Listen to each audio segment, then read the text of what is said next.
I mean, it's Cooper Rush worth 2.5 points? Are you kidding me? I thought this was a jitty. He looks like Saquon Barkley, John. I don't know. You can say the same thing about Creighton. Okay, they had the one good game against Kansas at home.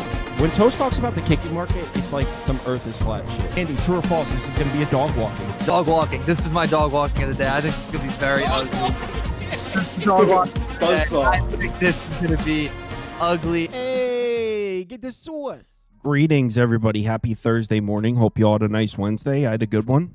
Well, I only placed 2 MLB bets, but they both hit. So, hey, I'll take it. Shout out the Angels, too. That was nice. Plus 145 or something. I forget. Plus 140, I think. The show's brought to you by PrizePicks. Shout out to PrizePicks. We've got Brad Thomas back. We're just talking. It feels like it's been a minute since he's been on, but it's only been 48 hours. So the only game that has happened since you've last been on is Portugal-Spain. So what did you think of that one? Oh, man. Boring, right? Portugal felt like they were in over their head, but they also played pretty well defensively. And then Nuno Mendes comes out of the game, and basically it flips it all upside down, and it was quite unfortunate. And I'm sorry, the day it's Argentina, Egypt, Switzerland, Colombia. I got mixed up. So Argentina, wild comeback. Argentina was actually one of the craziest games, and I only watched like 25 minutes of that. And the first the 20 was just like a random in the first half, and the last 5 minutes, which was like the best 5 minutes that you could watch of any game. Yeah, we were like, so long story short, we're basically homeless right now. Like our house is getting finished, so we've been bouncing from hotel to hotel, and it's like, dude, I have 2 kids, right? I have a toddler and a newborn. So we were like, what do we do? We're going to take them to Disney. So we took them to Disney, and I was like trying to watch on my phone. But incredible game. Messi's still the GOAT. Enzo Fernandez, fantastic player. And then what was the other game? Switzerland, Colombia. That was the boring one. That was probably the most boring game that we've had of the tournament. Switzerland played that murder ball where they didn't want anything to really any possession to be given away, any shots to be given away. And then Colombia weren't good. They had a couple opportunities to steal that game. And dude, I had a 50-1 ticket on Colombia, and they looked good up until that game. It was probably the worst game they've had in the tournament. Yeah, I wanted to see Colombia win. But that brings us to, we are now in the round of 8. And we've got France versus Morocco. France is the heavy favorite here. Minus 171, Morocco for plus 565. Do you think that's a little too much, or do you agree with the price? I think it's a little too rich, but that's not me saying I don't think France are going to lose this match. Morocco on a pretty good unbeaten streak right now, and from a betting perspective, like if you like France, you'd have to take them in an alternate market, which means like something like France and an under or France and an over. But realistically, I don't think you have to take any of that. I think there's so many good, valuable props that you can tie to France if you like them to advance. The first one that I'm going to take is Mbappe, 2+ shots on target, plus France to advance to the next round. And that's minus, I think minus 120. You could play that over on FanDuel, and you could get extra time. It's important to play it on FanDuel or Bet365 where extra time exists. Just in case he doesn't have 2 shots on target, this goes into extra time and you get that extra one. So first and foremost, like, I don't think this match is going to be anything like France versus Paraguay. What was the odds on that? I'm sorry. Minus 120. Minus 120. Got it. Okay. It's France to advance, so not France money line. Got it. Yeah, so it doesn't matter how they get through, whether it's in 90, in extra time, or on penalties. But yeah, I don't think this match is going to be like that Paraguay match where Paraguay basically were sitting like 6 deep in the back 6 with like 8 behind the ball, basically playing that really aggressive, slow style football to kind of eliminate any pockets of space. They really, at most of the match, only sent Julio Enciso out there on the break, and it was basically the most ineffective transitional opportunities that you could possibly see. Morocco were a little more prideful than that, and I think Morocco believed that they can go toe-to-toe with them. And honestly, we saw Morocco kind of try to sit against Canada. While they got the win in impressive fashion, the Canadians had multiple opportunities to score goals, especially early in that match. And I think if they do that same strategy that they played against Canada, Mbappe is going to have so many opportunities to rip. Like even against Paraguay, when he didn't have a lot of opportunities to rip, he had 1 shot on target till late in that game and somehow ended with 4, right? So that's my first bet I like. What was the second bet I was going to give out? Oh, this is a really good one. It's kind of correlated. Morocco over 3.5 saves at minus 110. And this one's over on DraftKings.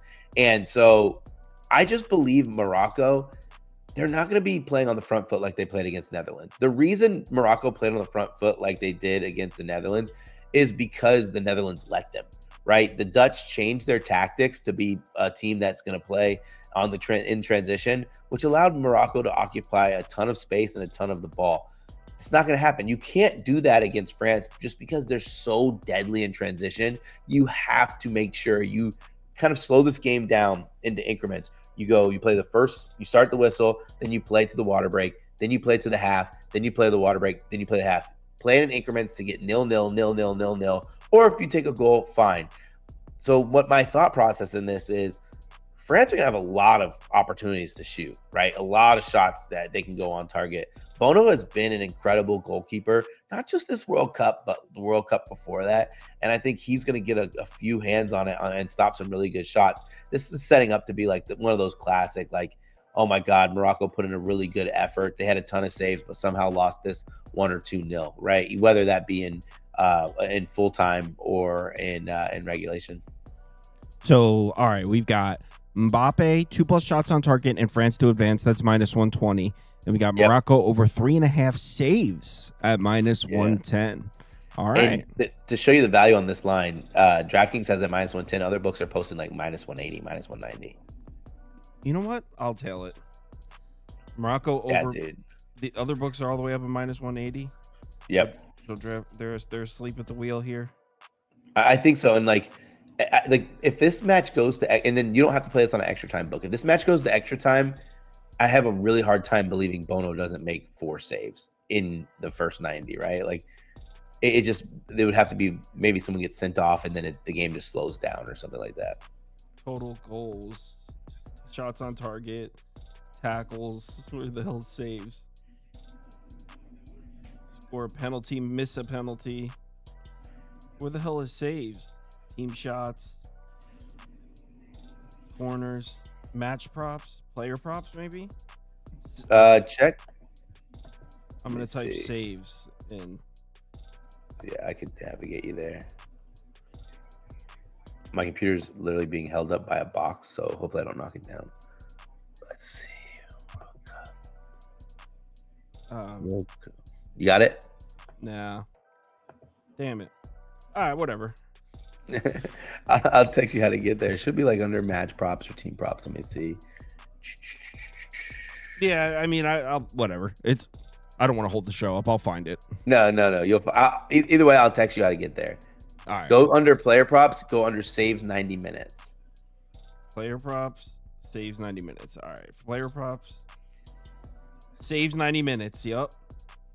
And then minus 110. So, yep, minus 110. Yeah. Okay. I'm in. Heck yeah. Let's party. Yep, that's exactly where it was. All right, cool. All right, Brad, where can they find you? You can find me on X at Mr. Brad Thomas. Sportsline.com. I don't have anything up yet, but I will tomorrow. Tomorrow we are on a few times. We're on mostly prime time at 6 p.m. on CBS. I will be on. I'll probably be giving out looks for the Spain match. So if anybody wants to kind of check me out, CBS Sports at 6 p.m. tomorrow. All right. And that's his Twitter handle right on the screen. He tweets out when he's going to go on a show. So, Brad, see you tomorrow. Peace out. All right. Let's send the invites out to the Motley crew.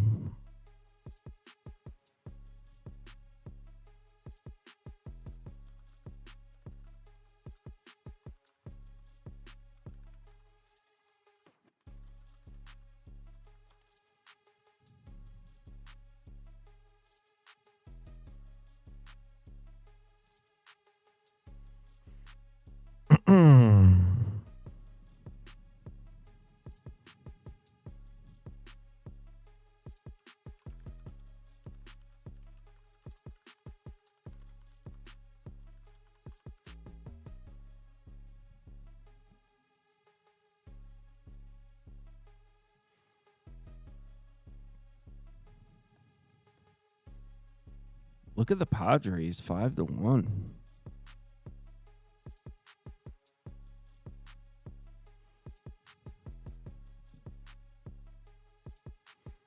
No, the Brewers got smacked around. Perfect time to rock a Brewers hat.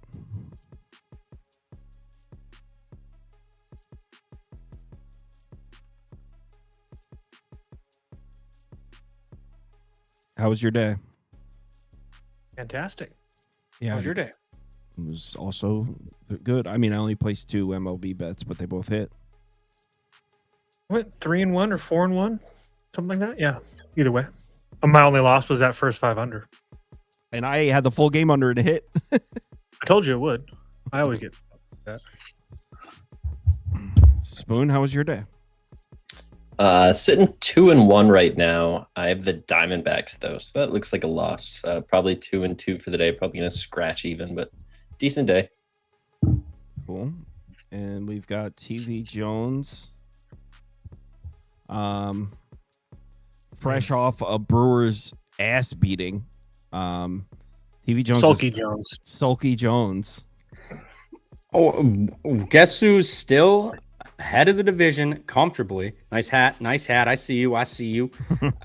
Fantastic hat. They got not you, your team. Actually, you're up, so yeah, that's fine. Thank you. But I mean, the Cubs we're 8-3 in our last 11. We've looked like crap, and the Cubs are hot and killing everybody. They're 9-2 in their last 11.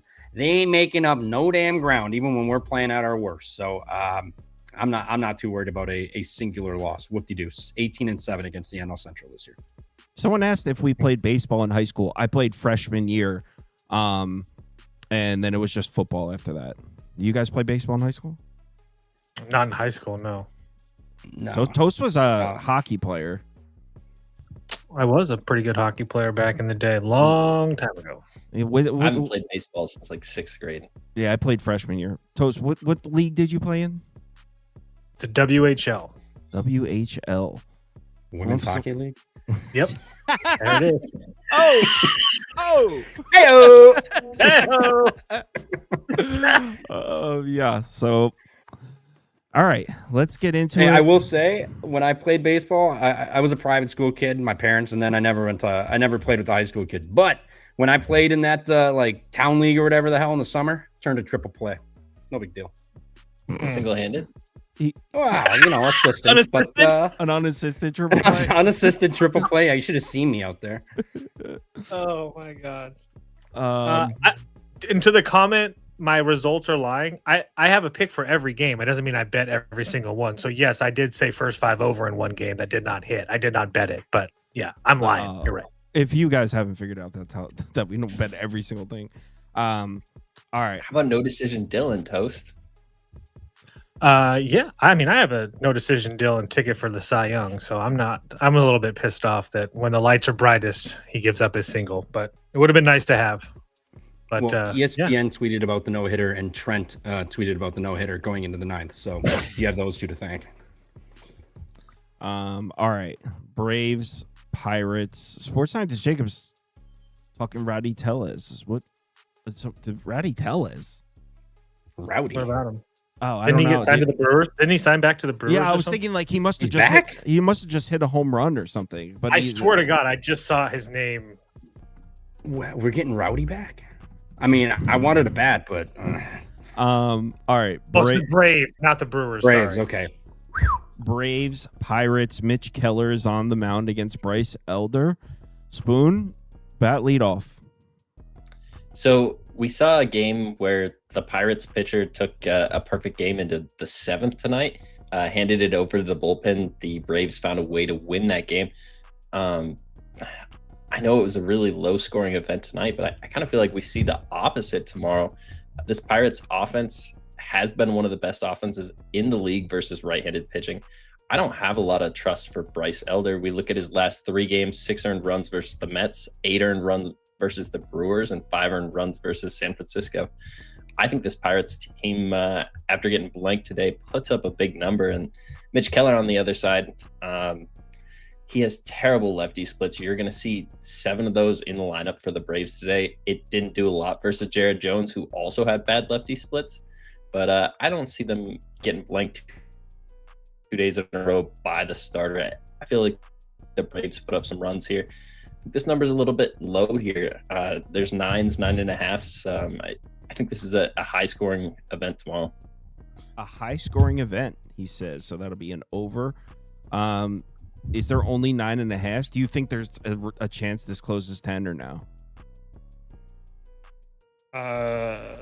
You don't see a ton of 10s in Pittsburgh. I actually misspoke. There are flat 9s available. 9. Yeah, there's flat 9s available. I misspoke. There's actually several flat 9s available.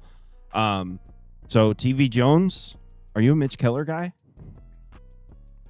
Brother, I no way am I a Mitch Keller guy. He's been pretty damn bad, but his offense is helping him out. I will give him that. I mean, what he's been giving up 5.3, 3.1, 5.6, 7.1, 4.6. I mean, he's been bad.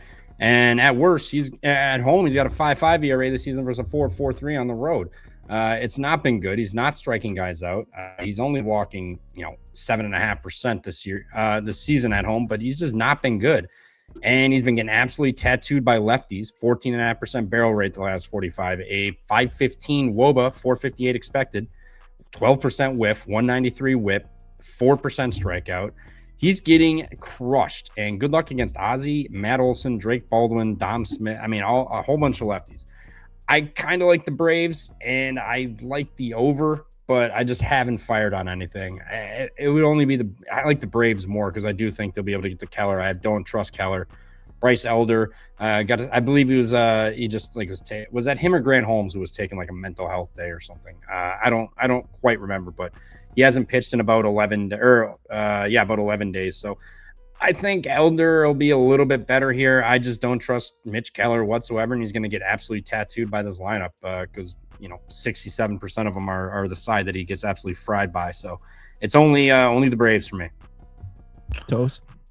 I've already bet the over 9 at 115. I can't really add anything. These guys talked about the starters enough, but for me, it's the Atlanta bullpen.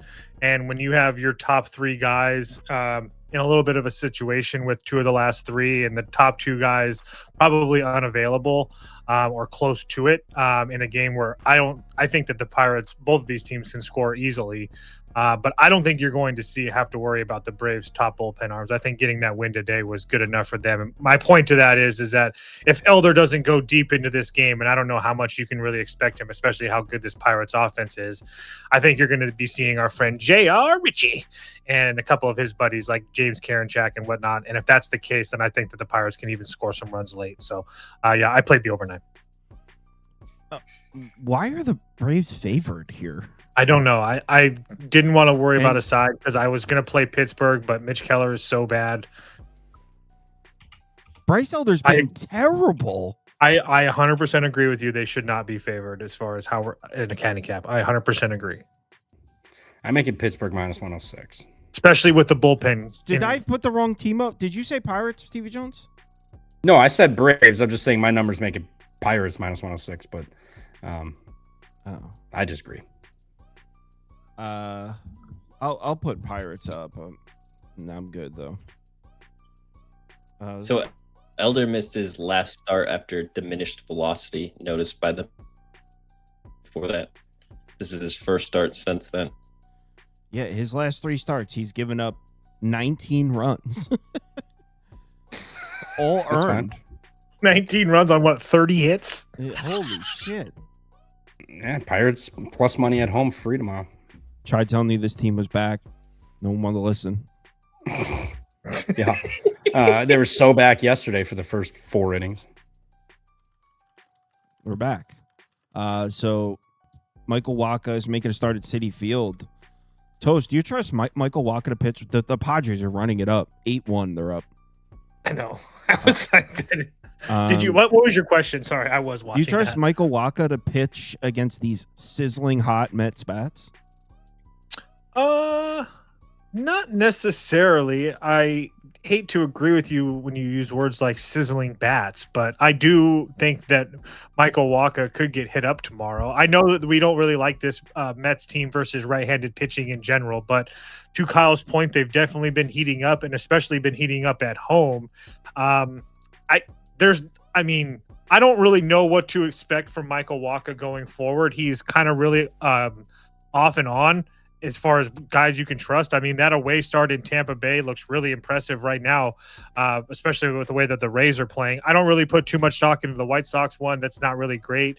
So I do think that the way that this Mets hitting could be a little bit of a step up in class. When you saw Philadelphia at home, a team that really can't hit on the road, I know that they are heating up. He still gave up 4 runs. So I don't think that Wacha has been pitching well enough to warrant me being worried about him as far as this Mets offense is concerned.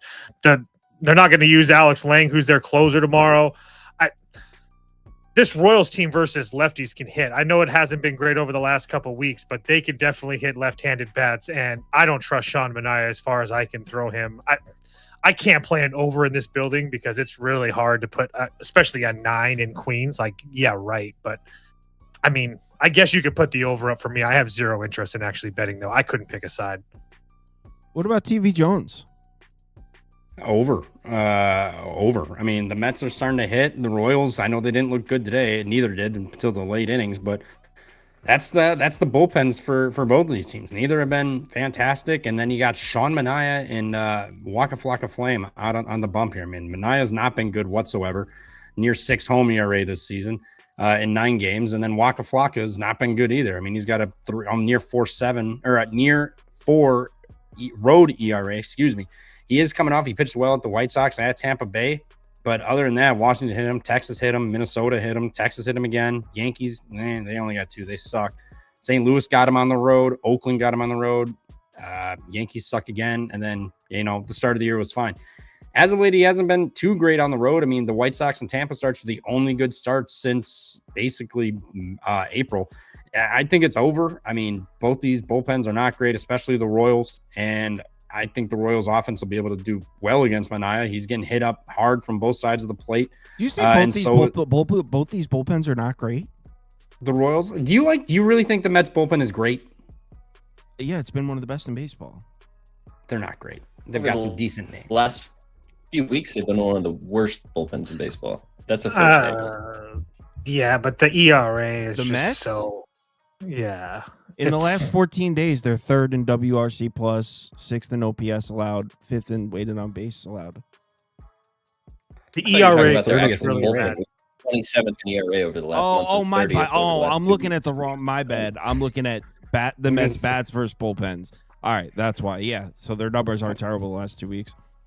They're excellent. Yeah, I was really gonna say, good. even for me to try to spin I was looking the at the wrong. Brewers I was looking bullpen I was looking at bats versus bullpens. Yeah. But yeah, just over. I mean, you get the bullpens and both these pitchers, and I think the offenses will be just fine tomorrow. So over and over again. I wonder how much of those numbers are being skewed by the Royals scoring 12. Dude, they're skewed to hell, especially with the Atlanta series. Wait till you see what the Angels bullpen numbers look like after that Bachman game. Right, because the Mets bullpen had been so good. I'm telling you, it's not. I wouldn't worry about those numbers, and I'm not gotten hit up lately. I agree, but not from going to a top 10 bullpen to the worst bullpen. Yeah, they were. That bullpen was so good. What do you think, Spoon? So I don't hate an over if we're talking like regular totals in Citi Field, like a total of 8 being the over, but there are 9.5s on the board right now. I think that over any value there is completely diminished by the fact that they're a run and a half higher than we usually see them in this field. And Michael Wacha hasn't been pitching poorly at all. We look at his last 5 starts. He's gone into the 7th, 3 of those starts, into the 6th, the other 2. Hasn't given up more than 4 earned runs in any of those games. We look at his last 12 starts that populate on the spreadsheet there. Not one game has gone over this 9 allotted total. I think he goes out there and pitches well. As far as the total goes, I kind of lean to the under at this specific number, but just overall, I like Kansas City here. They have a worse bullpen, so it's probably going to keep me off, but I think Wacha goes out there and outperforms what we see from Sean Manaea, and this Kansas City offense is heating up a little bit. I don't feel like I have a big enough edge on this number to move on it, but Kansas City here at this number is the only thing I could put up. Yeah, I like the Mets. I think they get to Wacha, and the Orioles bullpen is terrible. And they don't have their closer. Yeah, Alex Lang is not available. Yankees, Rays, Yarborough, Rasmussen, TV Jones. You trust Rasmussen to pitch well against the Yankees? Do we trust the Yankees to hit anybody right now? No. The question is, do you trust the Rays minus 140? I mean, they weren't. Oh, the Rockies leave them again. Just Don't the Rays have the best? Aren't they the best home team in baseball this year? Yeah, no, they've won lost 6 games at home this season. They've lost they've been lights out. I don't know how you play the Yankees. I mean, it's Elmer Rodriguez coming in after him. I saw, so he's back, and then you got the Rays, who maybe sometimes their offense doesn't look pretty, but guess what? They're winning games. Their bullpen's been fine. The Yankees have been trash. I don't know how you trust the Yankees. It would only be the Rays for me. I was close to firing it on this minus 140, 141 on them. I make this minus 126 on the Rays. So I think it's just more a little bit of tax that the Yankees are trash, and Drew Rasmussen's been solid this year. So it would only be the Rays for me in this one. No way in hell would I touch the Yankees.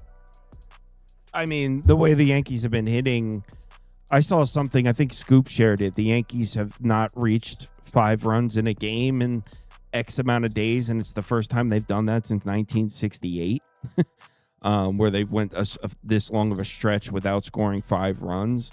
It's only the 3rd time it's happened in the history of the Yankees franchise, and the Yankees have been around like 170 years.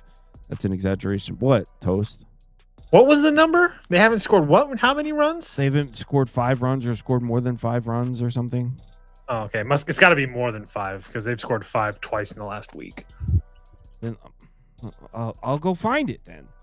I was just curious. It wasn't a gotcha like you were wrong. I was just curious on what it was. Sounded That's like a a long gotcha. time. No, yo, I didn't know if Scoop got AI'd was more of what I thought.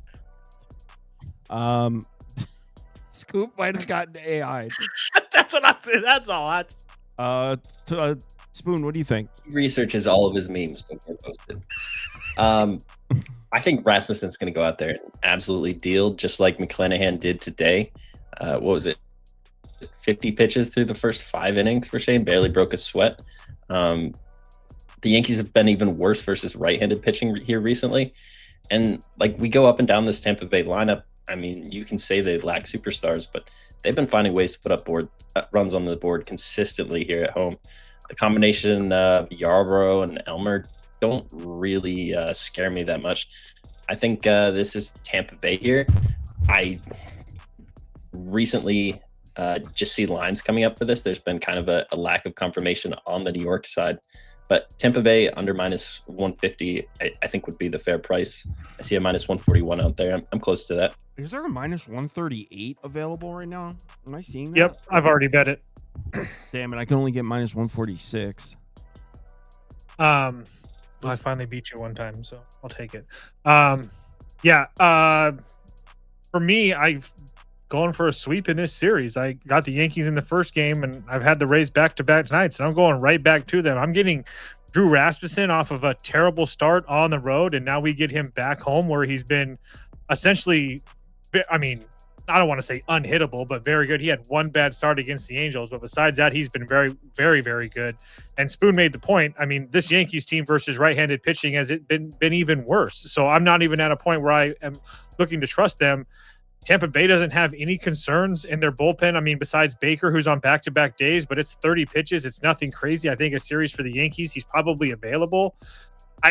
I just don't see where the Yankees have any sort of advantage in any part of this game. I guess you can call the bullpens a wash if you want, but Tampa Bay just continues to win at home. After today, that would be 33-13 or 32-13, regardless. I'm just going to continue to bet Tampa Bay at home.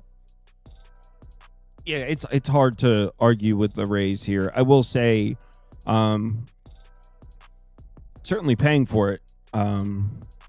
I mean, you got to think this matchup a month ago, the Yankees would probably be a pick 'em. So I agree with the Rays. I don't know how much, to quote TV Jones, meat is on the bone here at minus 146. I moved. You guys twisted my arm and I moved on. I'm not doing it. I'm not doing it. I'm not doing it. What? I thought you guys bet it. I did. He's not. Oh, okay. I'll probably go here. 6-0 Rays. Next up, Cleveland, Minnesota. Twins ended up walking it off at the end. Yeah. I didn't watch any of this game. I did like the Guardians, so glad I didn't bet them. Toast, your boy Gavin Williams is on the mound. Do you trust him to get through this Twins lineup? There's a lot of chirping in the Discord chat about the over here. Sports scientist Jacob was trying to push the over like a crack dealer onto people. Several people in the chat liking the over. Are you one of those people? No. I'm quickly trying to figure out. I mean, I guess the bullpen situation or whatever. I got it right here. I mean, is it because Bailey Ober had 2 bad starts in AAA? If that's the case, I could care less about Cleveland should be pretty much good to go. No Zabrowski, but everyone else should be available for Cleveland. They did all go today, but Minnesota probably no Gomez. Minnesota's a little taxed. I mean, Jacob's up a lot over the last month and a half or two, so he knows what he's talking about. So I'm sure he has his reasons. But for me, I'm not ready to just absolutely fade Bailey Ober. I'm not trying to make a case that I think I'm trying to back Minnesota in any way.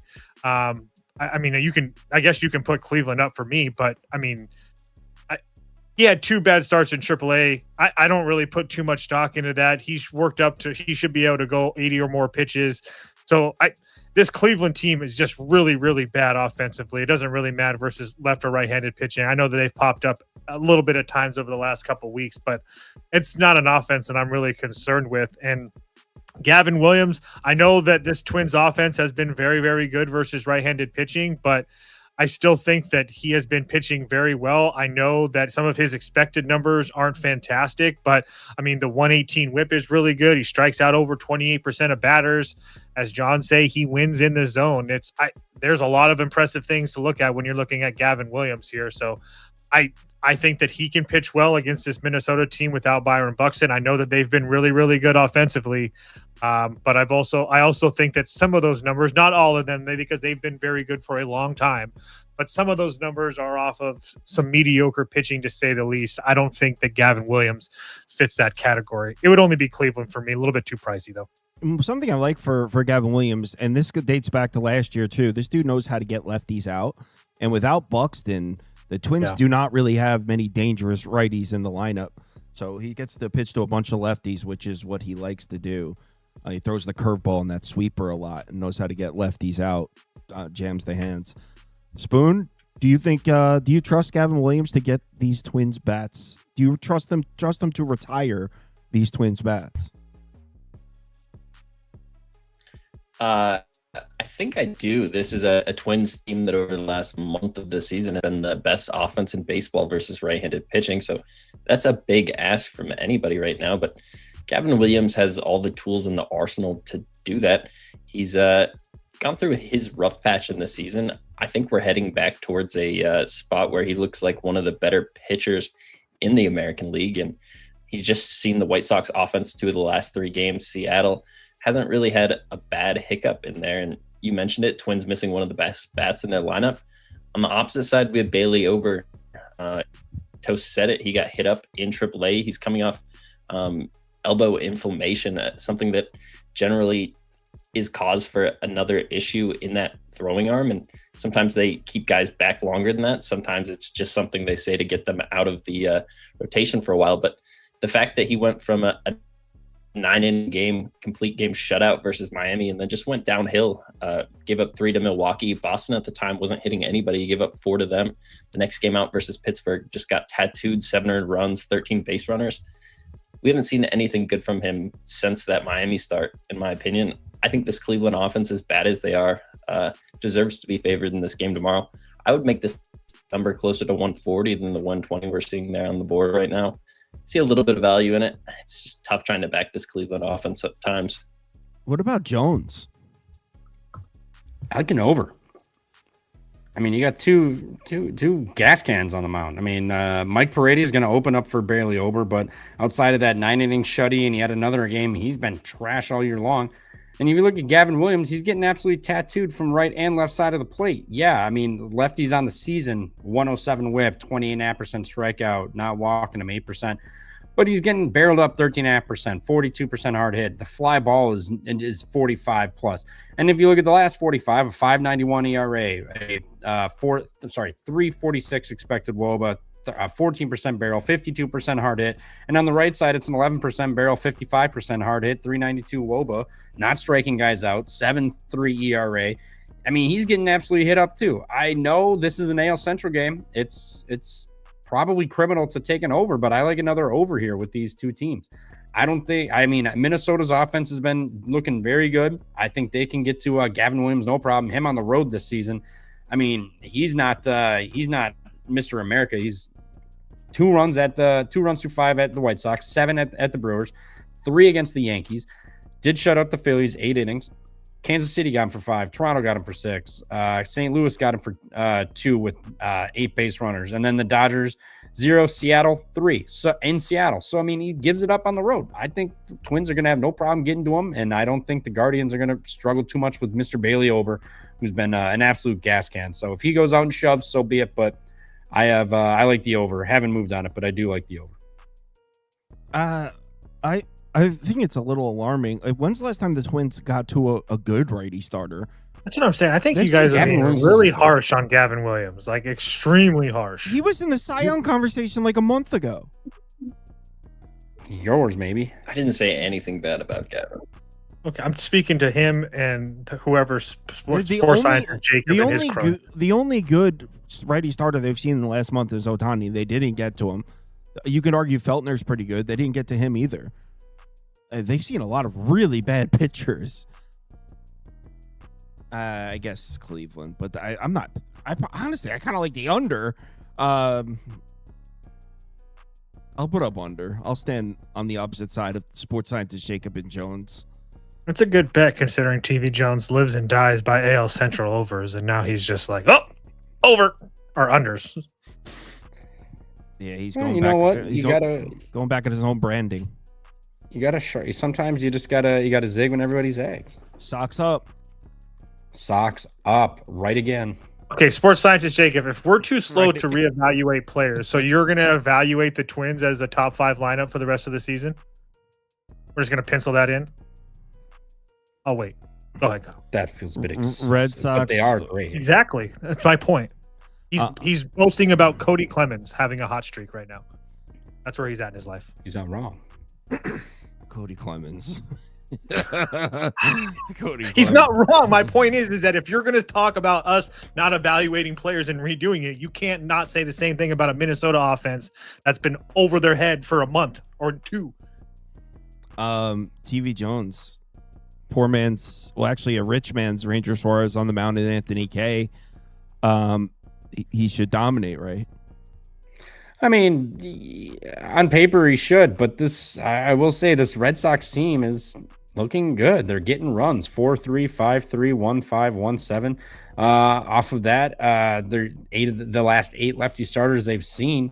Nobody's bet an opener. I mean, they're just tattooing these guys. They're hitting a home run every game off of them. They've had 3 multi-home run games. In that, they're getting hits. They're drawing walks. Like, I don't know. It pains me, but I think the Red Sox have a little bit of advantage. But Patrick Sandoval is pitching. Sandoval. But the problem is the White Sox offense looks putrid, man. They look very bad right now. Very, very bad. The Red Sox have looked better as of late here, especially in Chicago. So I think this is an over. You know, what are we going to get out of Sandoval? How deep is he going to go? Then it's the Boston bullpen, and Boston's look damn good versus lefties. I'm not saying they're going to get 8 off of K, but I wouldn't be surprised. K goes 5 innings, gives up 3 or so, and then hands it over to the bullpen, who's not been doing their job closing games down. So it's only an over for me in this one. And if I had to take a side, it would be the Sox. The Sox? Yeah, no, it would be over. I don't like on either purpose. side. That was on purpose this time. Yeah. The White Sox fall off against left-handed pitching is getting crazy. Someone in the comments made a decent point that they've seen a lot of good lefties, and that is a fair point. but they didn't get to Tolley yesterday. Who pitched for the Red Sox today? My spreadsheets don't have it yet. Bennett. Bennett shut him down too. Bennett, yeah. So on the top of this list, tomorrow it'll be there. White Sox against lefties is Jake Bennett threw 7 shutout innings, only 5 base runners. So the White Sox fall off against left-handed pitching is crazy. Spoon, what are your thoughts on the White Sox lineup right now? They've definitely taken a step backwards, but we expected that once Murakami left. It took a little while for the winds of change to kind of show up, but I mean, this seems more like a realistic spot for the White Sox offense. Maybe not 28th in baseball, but probably 18th to 25th in baseball versus left-handed pitching with their current setup. I don't think it returns back to a top 10 lineup without Murakami anytime soon. Patrick Sandoval hasn't pitched in major leagues now 2 straight years, dealt with Tommy John, a couple other setbacks along the way, but he's finally back. His last 3 appearances in AAA looked pretty solid. He's probably not going to be too deep into this ballgame, but 5 innings isn't unrealistic. And the way the White Sox are pitching, I think he's going to be live, or the White Sox are hitting. I think the Red Sox are going to be live that first 5 innings of the ballgame. Sitting there at plus money, you have a really decent pen for the Red Sox. I think they should be favored here in this game. I know it's a huge ask for Sandoval to show up in his first 2 years and go out there and pitch really well, but this seems like a soft landing spot for the team that is really struggling to hit any right now, whether it be good or bad. And Anthony Kay, I mean, yes, he's gone through a pretty good spot in the season, but I don't really expect that to continue. And Boston has been hitting left-handed pitching very well. Top 3 team in baseball over the last month. I like the Boston Red Sox tomorrow. I think the bullpen's in a good situation to bring this one home. Is he like going in and out for you guys? Yeah, Mr. Roboto. Yeah. Spoon, your connection's bad right now. I thought it was just my. Yeah, I wasn't sure if it was just me also, so that's why I didn't say anything. So Spoon likes the Red Sox. Toast? Yeah, I think he stole my notes because I 100% agree. I've already bet them. I traded them at plus 104. I'm not too worried about Sandoval. Spoon made a really good point, is that he's been pitching, working up to this in AAA for a while now. I'm pretty sure he made at least like 4 or 5 starts, if not more, and he should be worked up to 70 pitches plus, if so, over his last outing in AAA. So I would assume he's close to that 80 number regardless. But I mean, like Spoon's, the point was good versus the names on the starting list versus left-handed pitching. Yes, that's a very good point to whoever made that. But regardless, over the last 30 days, so that's almost 260 plate appearances, they still haven't. The White Sox have done absolutely nothing versus left-handed pitching. So you still have Chapman, who's a lefty, and that's pretty much in that Red Sox bullpen. But I mean, this White Sox team can't do diddly poo. And like Trevor pointed out, this Red Sox team has been one of the best teams hitting left-handed pitching, not for the last week, not for the last month, over the whole course of the Major League season, which is, I know that might be hard to believe, but there hasn't been any point in this season where Boston hasn't been able to hit left-handed pitching. Not to mention the fact that they're going to have, 7 or 8 righties in that lineup tomorrow versus Anthony Kay. I think it's going to be a long day at the offense for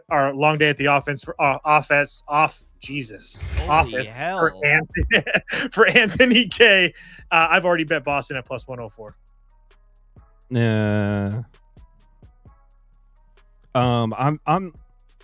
I'm not really trusting the recent resurgence of the Boston bats against lefties. I know it looks really cool on the spreadsheet, but I kind of think Anthony Kay could pitch well. I think I would go right back to what paid me today. It's also not recent or a resurgence. They've been top 5 all year. No, it's a resurgence because this team was ass earlier in the year. I would go opposite team. I would go under. This paid me out today. Pretty I mean, there was 5-0 early, and then it was still a sweat-free under. So, and that was at the flat 8. We're all the way up to 9 now. The White Sox aren't touching left-handed starters. Anthony Kay, I think he could pitch well. I would go under. I think 9's too high. Does Anthony Kay get up because Suarez is on the other side? Yeah, he's his mentor is in the opposing dugout, so he's going to get fired up for it. Let's get to the prize picks segment, and let's see which slip I pull up first. First, we have Michael Harris. That's you, Toast. Yeah, I played the over in that Atlanta game. We talked about it a lot. These are the top 4 hitters. I think that all they got to do is get a higher than a half hit runs and RBIs. So Michael Harris and Matt Olson for the Braves, Jake Magnum, who's be leading off, and then Brian Reynolds will be in the top 3 of that lineup for the Pirates. Those are my 4 for tomorrow. And this one is a Claude exclusive. Claude has Logan Henderson lower than 4.5 strikeouts. Gavin Williams higher than a half earned run allowed. Brady Singer higher than a half walk allowed. That's brought to you by PrizePicks. Play $5 to get $50 instantly in lineups. That's by using the promo code HMA. Link is in the description. Cubs, Orioles up next. Trevor Rogers against David Peterson. Toast? Oh, Spoon's gone. I really wanted to hear his thoughts on Trevor Rogers. No, he's... is he gone again? Is he there? Spoon, are you there? He's in it. Nope. Peter's backing up. I don't know what to do. Yeah, it's bad, Spoon. Yeah. Man, I don't really know what to do with this game because there's no chance that I pay minus 130 with the Orioles, but because I don't think that they're a very good baseball team and the Cubs are hot. That also doesn't mean that I'm in a spot where I'm trying to back David Peterson, but really quick, I mean, I don't know if we can think that Trevor Rogers is all the way back, but he sure looks like it over his last 3 starts. And I mean, it's the Reds, the Nationals, the Dodgers. I mean, those aren't, terrible, especially the Nationals and the Dodgers. Those aren't terrible offensive teams. He kind of had their way with them. He went 7 innings versus the Dodgers, 6 innings versus Washington, only 5 innings versus Cincinnati. But I think that was a really hot day, and he still didn't give up any runs. Yeah, I do. Yes, obviously he's pitching better. Do I think that this Cubs team can definitely give him some run for his money? Yeah, absolutely. They've absolutely smashed left-handed pitching all year, but I do think that this is going to be a pretty significant step up in competition for them, especially if you look at like our game logs versus lefties. They really haven't seen that many good ones. And then as far as David Peterson goes, I don't trust him as far as I can throw him, but this Baltimore team can't hit left-handed pitching to save their life.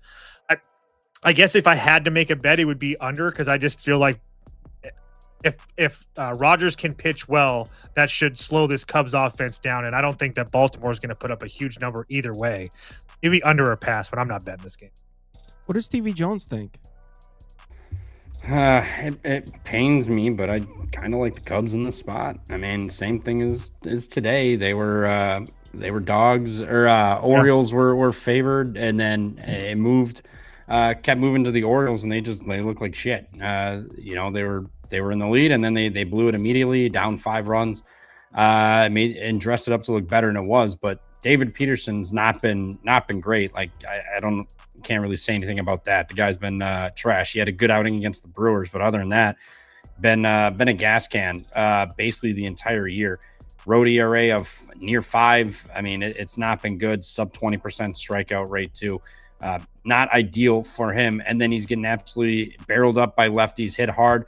He's not walking them or striking them and striking them out, but the right side, not the same case. 13% strikeout rate in the last 75, 11% walk, 6.60 ERA, 1.7 whip, 48% hard hit. I mean, he's getting hit hard. The barrels, he's keeping it down, but overall this season, the righties have given him problems. And that's where you're going to have some problems potentially in the Orioles lineup, but they're trash, man. They can't hit to save their life. And this is a possible rain delay to get pushed back. So we don't really know with this, but just given the price, I'd have to play the Cubs, but I haven't moved on it. It's a win-win for me. If they win, I win money. If they lose, I get to talk shit. Spoon, you want to give it a try? It still says your connection's red, but we'll see if it works. Give it a shot here. I like the Chicago Cubs tomorrow, but I like the over more than anything. Trevor Rogers has bounced back. He's been pitching better, but this Cubs team has been eating left-handed pitching alive, and he doesn't have the velocity that it really takes to strike out a lot of these Cubs bats. I think the Cubs put a big number up on the board tomorrow, but I'm not really so confident in Peterson here. I know the Orioles lineup has been bad versus these, but watch Peterson pitch over there for the New York Mets. I don't think a change of venue is going to help him out a ton. But Peterson was actually pitching all right there a little bit with the Mets. He started off the season terribly, and then he kind of like got his shit together. That, you know, and what's holding me off of the over is that he pitched well against Milwaukee, and Milwaukee kills left-handed pitching. Yeah, I don't think Peterson's Did you see that bad. 17 runs versus St. Louis there. I was this close to spending $900 to go to that game. I kind of think both starting pitchers can pitch well, but the bullpens are in little rocky shape, and it's also beautiful weather for scoring runs. So I wouldn't be able to take it under. I guess if forced to place a bet, I would probably side with TV Jones on the Cubs here, but this is a straight pass because I actually think Trevor Rogers can pitch well. All right, let's move on to the next game, which is Seattle, Miami. Spoon, you sticking with your Marlins here? Oh, you bailed on the Marlins yet? Oh, no, you didn't. Yes, he did. He did bail on the Marlins yesterday? I think so. And yesterday I said if there was anything I would do at Seattle there with Kirby on the mound. I didn't end up moving on the game. I didn't really feel like there was value on either side of this. I can't. Miller, Spoon, I can't. Pitching pretty well. I can't. I could barely make out what you're saying. Yeah, I'll see. Let's right. try it again tomorrow. See you guys tomorrow. Later. All right. TV Jones, Bryce Miller against Jansen Junk. Under 8.5. I already bet this. You got. I switched to the wrong. I got my sheet on the wrong game. But Mariners here. I mean, Bryce Miller on the road is he's been pretty damn good this season. 2.44 ERA, which is 100 times worse than his home ERA of 0.41. But he's still very respectable on the road. Jansen Junk coming back in off of an injury.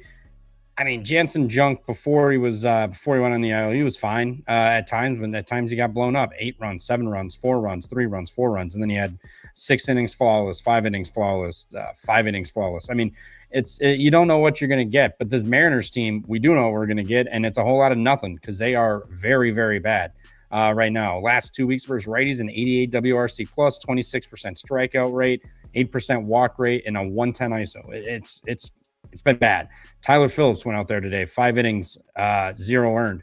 Prior to that, they got 2 off of Max Meyer, 2 off of Savage through 6. Bieber they blew up, but I believe that was Bieber's first start of the season, maybe a second there. But other than that, 0-1-3, 1-3-1. I mean, it's not good. And the Marlins, I know they're hitting up everybody, but Bryce Miller's looked pretty damn good lately.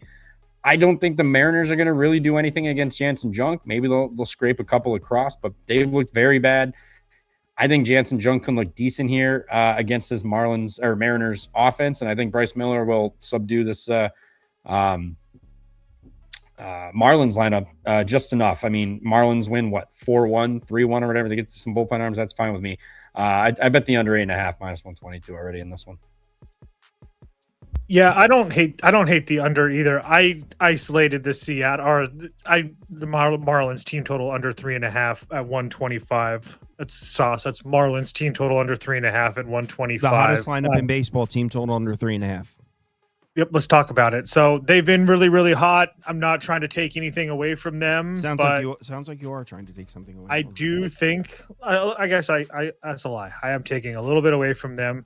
If you could just pull up on the screen who they've seen for as far as right-handed pitching over the last month or so, I think you'll probably understand the point that I'm trying to make here is that I do think that Brian Wu is a really big name, but I think that if you're watching this show at 1 o'clock in the morning Eastern or whatever the time is, you all know that he can't pitch on the road to save his life. So again, yes, they got to him, fair enough. But I mean, Barnett, Savali, Perkins, Lorenzen, Gordon, Senzatella, the Cardinals staff. I mean, I guess the DeGrom one is decent. Decent? It's DeGrom.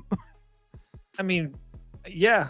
I mean, he still went 6 innings. Oh, wow. They actually didn't really get to DeGrom. I was going to say, I mean, yeah. I mean, so my point to that is that when they see elite level pitching like they do Bryce Miller, I don't think that they're a top 5 lineup like they've shown on spreadsheets. And Seattle's, and I expect him to go deep into this game, probably 6 or 7 innings. And Seattle has a full bullpen behind him. I just don't want to deal with the Seattle bats because they can't do anything to save their life. So yes, Jansen Junk struggles with lefty bats mightily. Seattle's going to have probably 7 or 8 of them in the lineup tomorrow, if memory serves me right. I don't really care, to be honest with you, because I don't trust that team at all. So I've already bet this Miami team total under 3.5. I mean, I actually get your logic here. Bryce Miller's been so goddamn good.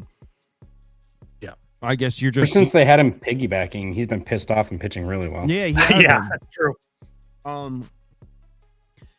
You know what? I never liked Bryce Miller because he gave a corny interview at the All-Star game one year. Just a side note. But I don't know how you can go full game under and trust Junk Jones. Do you trust the Mariners to do anything Against Junk? I don't. No Julio. They've looked like shit. If they score runs tomorrow, chalk it up to the game. I don't care, but they've looked like shit. Bryce Miller can definitely take care of this Marlins offense. What about this, Stevie Jones? All right. Again, who's hitting? Like, who's hitting? Here. Cal Raleigh? Is he going to finally wake up?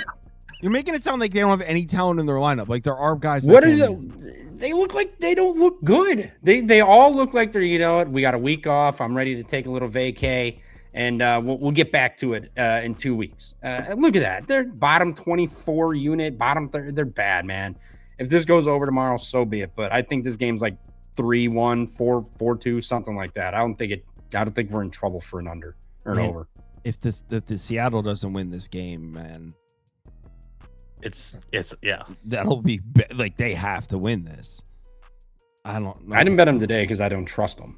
I wish But I Spoon didn't was trust on the Boyd. show because there was a really good conversation on Seattle radio today. Would you trade a guy like an Emerson Hancock, who does have a couple years of control left, for a guy like Seihei Suzuki to get some power in that lineup?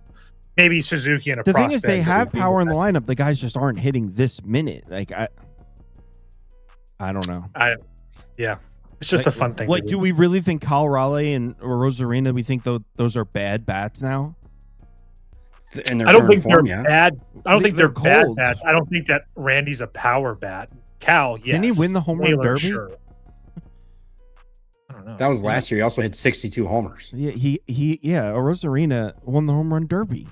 Oh, a Rosarena. No, last year was Cal Raleigh. No, Didn't his he dad won the throw to him, or home was run that 2 derby years a ago? couple years ago with the Rays. Yeah, he did. Oh, yeah. Phillies Reds. We need sports scientist Jacob. Is this a scheduled win? I'm on the Phillies. Yeah. Sports me too. scientist Jacob told me it's a scheduled win, and he's like 34-3 betting the Phillies this year. Or I'm sorry, betting Phillies games, not betting the Phillies specifically. He's 34-3 betting Phillies games, and he told me it's a scheduled win. So I tailed. I'm on the Phillies. I traded him at 155 or 156, something like that, just under 160. So probably 160 with the fees, or a little bit more. But Luzardo's been absolutely rock solid, over 100 innings, 3.75 ERA. The 127 WHIP is bad because he has a couple blowups here and there, but I don't really put too much stock into that. No one can really touch this guy. I mean, I was actually talking to John about it. I mean, almost a 32% swinging strike rate, a zone contact rate of 83.2%, which means that nobody's really touching him. Again, he wins in the zone. And this Reds team versus left-handed pitching has been pretty damn bad. They're able to get on base because they take their walks. But besides that, they have a pretty mediocre bat average. They don't hit for power at all. I know that Brady Singer hasn't been absolutely terrible. This isn't me trying to get on his case, especially at home. He's been pretty decent, but overall this year, just over 80 innings. The ERA is over 5. The expected numbers are over 5. The WHIP's over 5.5. He doesn't really do anything that's great. And this Phillies offense, I still don't feel can win doesn't really hit on the road. I still feel that way, but I don't really think that it's going to take much for them to win this game. I think Luzardo goes 6 or 7 and then hands it off to a fully rested Philadelphia bullpen. I think this is going to close probably close to 180, something of that nature. Yeah, I got a pretty good number in this one. I forget exactly what I got, but I got better than you did. I think I got minus 142 with the fees, probably like minus 146 or something. What'd you get? What do you think of TV Jones? You with us here? Yeah, it would only be Phillies. Phillies here. I think Jacob likes the Phillies run line. Don't quote me. I believe so, but I don't hate it. I mean, you got Brady Singer going. I mean, it's Brady Singer. He's not been good. And I mean, at home this year, a 506 expected ERA, 5 Sierra. The BABIP is 228, but when you're getting hit hard and getting tattooed from both sides of the plate, it doesn't really matter there. Going to see a lot of lefties tomorrow, obviously, with the Phillies, and he's getting barreled up by the lefties. Last 45, not getting barreled up, but he's getting hit hard. The WOBA's a 353. The whiff is 25%, 1.4 whip, 4.5 ERA, 13% walk rate.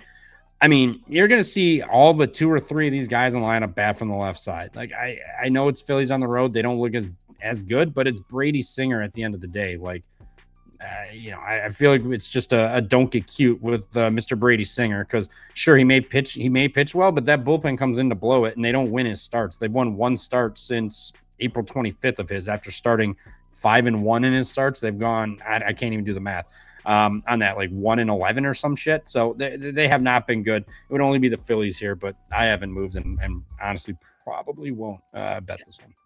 Somebody in the comments look for me out because I was skimming. What's the Phillies record? Are the Phillies like the Brewers when they win by 2+? I can find out for you. I don't know if that's would be predictive. I'm just curious because I was just kind of looking through their game logs, and a lot of their wins are over 2 runs, and I was just kind of curious. I just don't know what would be predictive about that a team that wins is more likely to win by 2. All right. It looks like I'm missing the graphics for a game, so let's skip to that one. Tigers. Yeah. I don't know how, but here we go. Now this would be a banger basketball game, a little scrimmage. Oh, 1 second. Sorry, I wasn't. Kyle, get out of my office, Kyle. There we go. Kenny's gonna be pissed. You got to see that. What? See what? Isn't it Montana State? Wasn't it a Montana State graphic? Yeah. Yeah, that was Montana State. No, Missouri State. Missouri State. Oh, was it Missouri? Okay. Was it? Athletics. Yeah, it was Missouri State. Athletics Tigers. TV Jones, this is the game you wanted to talk about? I mean, it's Detroit against the A's here. I mean, Jacob, me and him, we went back and forth a little bit. He thinks, he's like, if there's a lineup that the Tigers will pitch or Valdez will look good against, it's the A's. And I agree. Nick Kurtz got hurt, left today. I don't know why you play him. He's sick, not hurt. I thought it was a hand thing. No, he puked in the dugout. He vomited? Okay. Yes. All right. Well, I saw a report that he jammed his hand. Anyway, are you a vomit guy, TV Jones? No, I say puke, but no, I don't puke. It's been a long time. I don't puke. Old buddies puked. But I mean, Valdez, yeah, if he's gonna pitch well, why not against the A's? They look like they're terrible. They got Soderstrom back today. I think he was the reason they scored a run, because he hit a double and drove somebody in. But other than that, they left a bunch of guys on. They can hit right now. But the Tigers are hitting, and it's Jack Perkins. So I mean, like, I don't know why we just don't play the Tigers -1.5 here. Like, sure, if there's a spot the A's can hit well, why wouldn't it be Fromber? Because he's terrible. But I do tend to lean more towards the fact that Fromber will look better against this A's team that probably just looking to get to the finish line for the All-Star break. They're reeling. They've got injuries. It's not been going well for them. And that bullpen hasn't treated them good either. So it'd only be Detroit, and probably Detroit -1.5 here, because the way I look at it, if Fromber deals well, the Tigers have no problem covering this 1.5. If he gets hit up and the A's start to do some damage and go to the bullpen, yeah, sure, I could see the Tigers winning by 1 here, so or losing. But I think it would only be Tigers run line here. I mean, in the state of the A's, the way they are, I think you just take a stab with the nice plus money price, given it is Fromber on the bump. Yeah, what the hell happened to the A's? Remember when they were pretty good? Injuries. They got injured. How come the A's are allowed to use that excuse, but no one cares about the Mets injuries?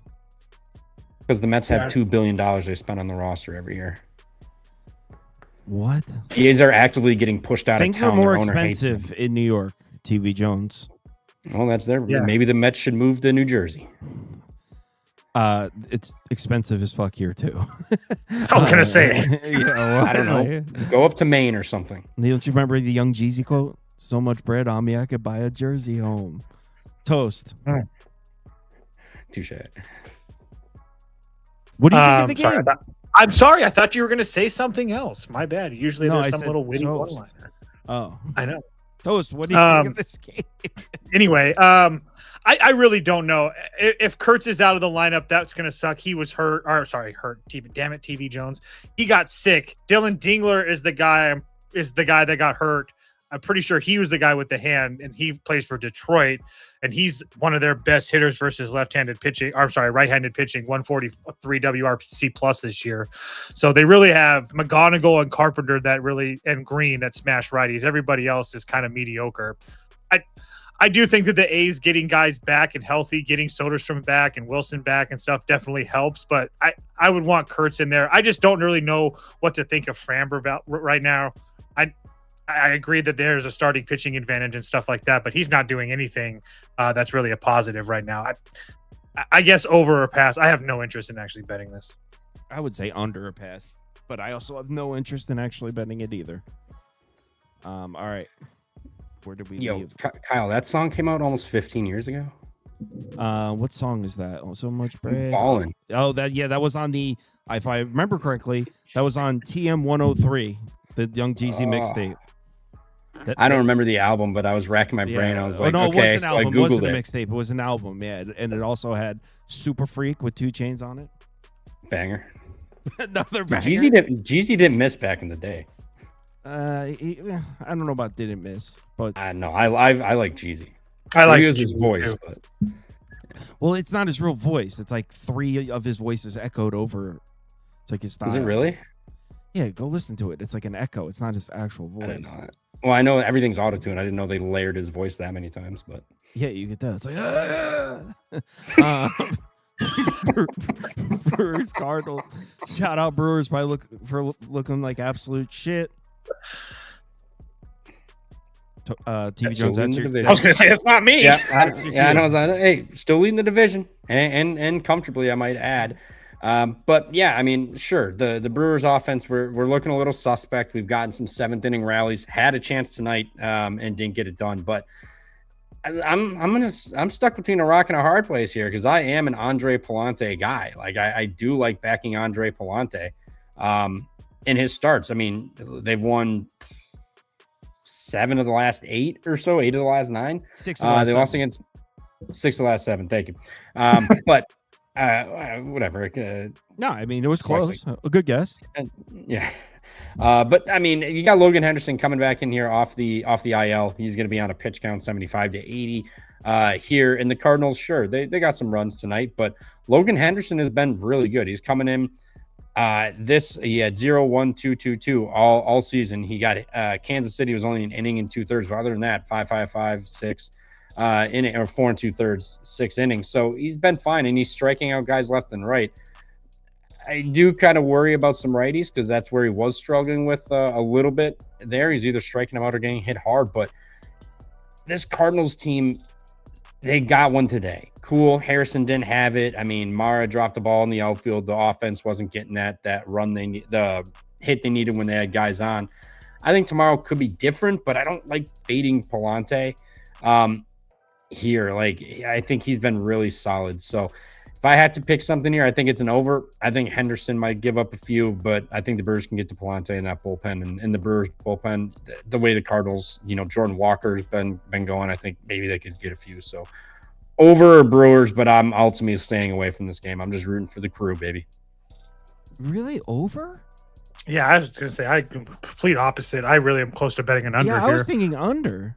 That's fine. I mean, TV Jones said it. I think It Pallante's sounded been. like TV Jones was pitching it under. That's what I'm saying. I felt like he just threw a switch on me because You're he like, thought I'm a that, Pallante guy. Oh. he said that Jordan Walker is going to account for like 4 runs in the 9th inning to cash his over. Whoa, we're going to be hitting you over by the 9th inning. Oh. Won't be sweating. Yeah, that manufacturing runs factory is just pumping them out right now, aren't they? Yeah, I kind of like the under here. I agree with TV Jones that Pallante has been a lot better than most people even give him credit for. 95 innings, a 122 whip, a 369 expected, doesn't strike anybody out, but doesn't walk anybody. Doesn't get a lot of swing and miss, but there's a lot of positive things to say about him. And I'm not trying to crack jokes at TV Jones, but this Milwaukee offense has been mediocre at least to sit for a couple of weeks now. I don't expect Palante to get absolutely throttled. And then Logan Henderson, I know that he hasn't pitched in a while, but in the games that he has pitched so far this year, and I wouldn't expect the Brewers to send him back out there without being healthy. I mean, it's a small sample size with just under 25 innings, but it's a 2.74 ERA, a 1.04 WHIP. Everything else is the expected numbers are great. He's striking out almost 34% of batters. He isn't walking anybody. I think that he can pitch well against this Cardinals team too. Neither one of these bullpens are taxed. They have everybody essentially available that you would need. I guess no Romero, that's the one guy from the Cardinals bullpen. But I mean, I think it would take a pretty significant bullpen implosion by one of these teams for this game to be over. I was already very close to betting this under before the show. I can't believe TV Jones took the over after giving a speech about being a Palante guy. Yeah, it doesn't mean he can't give up 2 or 3 through 5 or 6, and same with Henderson, and then the bullpen comes in. I mean, we can get runs. The Brewers offense. You think Henderson's going to give up 2 or 3 through 5? He hasn't given up 3 once this whole year. 2, I think 2 or 3. 2's the main answer there, but he's not going to be perfect and giving up 2 or less every single time this year or in his career. It's going to happen. Mizorowski gave up 3, even though he struck out 11 and won 7 innings. So I mean, I think it's probably a 8.5. I make this, what do I make this? 9.1. So, a little bit of meat on the bone there at an 8.5 for me. But yeah, Brewers win, we'll say 6-4. 6. You're gonna be shocked when the Brewers score runs one day. I'll be shocked to see 10 runs. Yes, I would be shocked. I'm saying under, but I'll stay off. I don't know if I classify myself as a quote unquote Palante guy. You should be. He's been a cash cow this year. Speaking of cash cows, let's talk Angels. Coming through. You love to see it. I got to say, I pulled a Kyle today. I saw there were some people chirping in the comments. I didn't say anything. I just clicked like 5 times. Yep. Just go back and like them. Liked all the comments.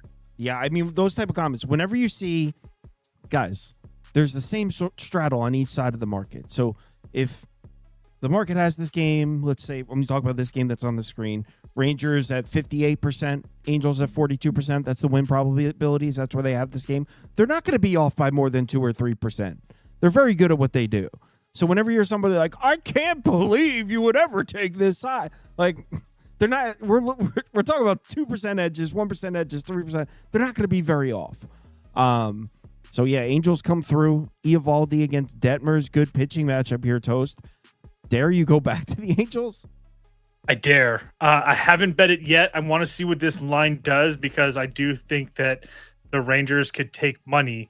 Okay, so a couple things to talk about. We'll start with the Rangers, them versus Detmers.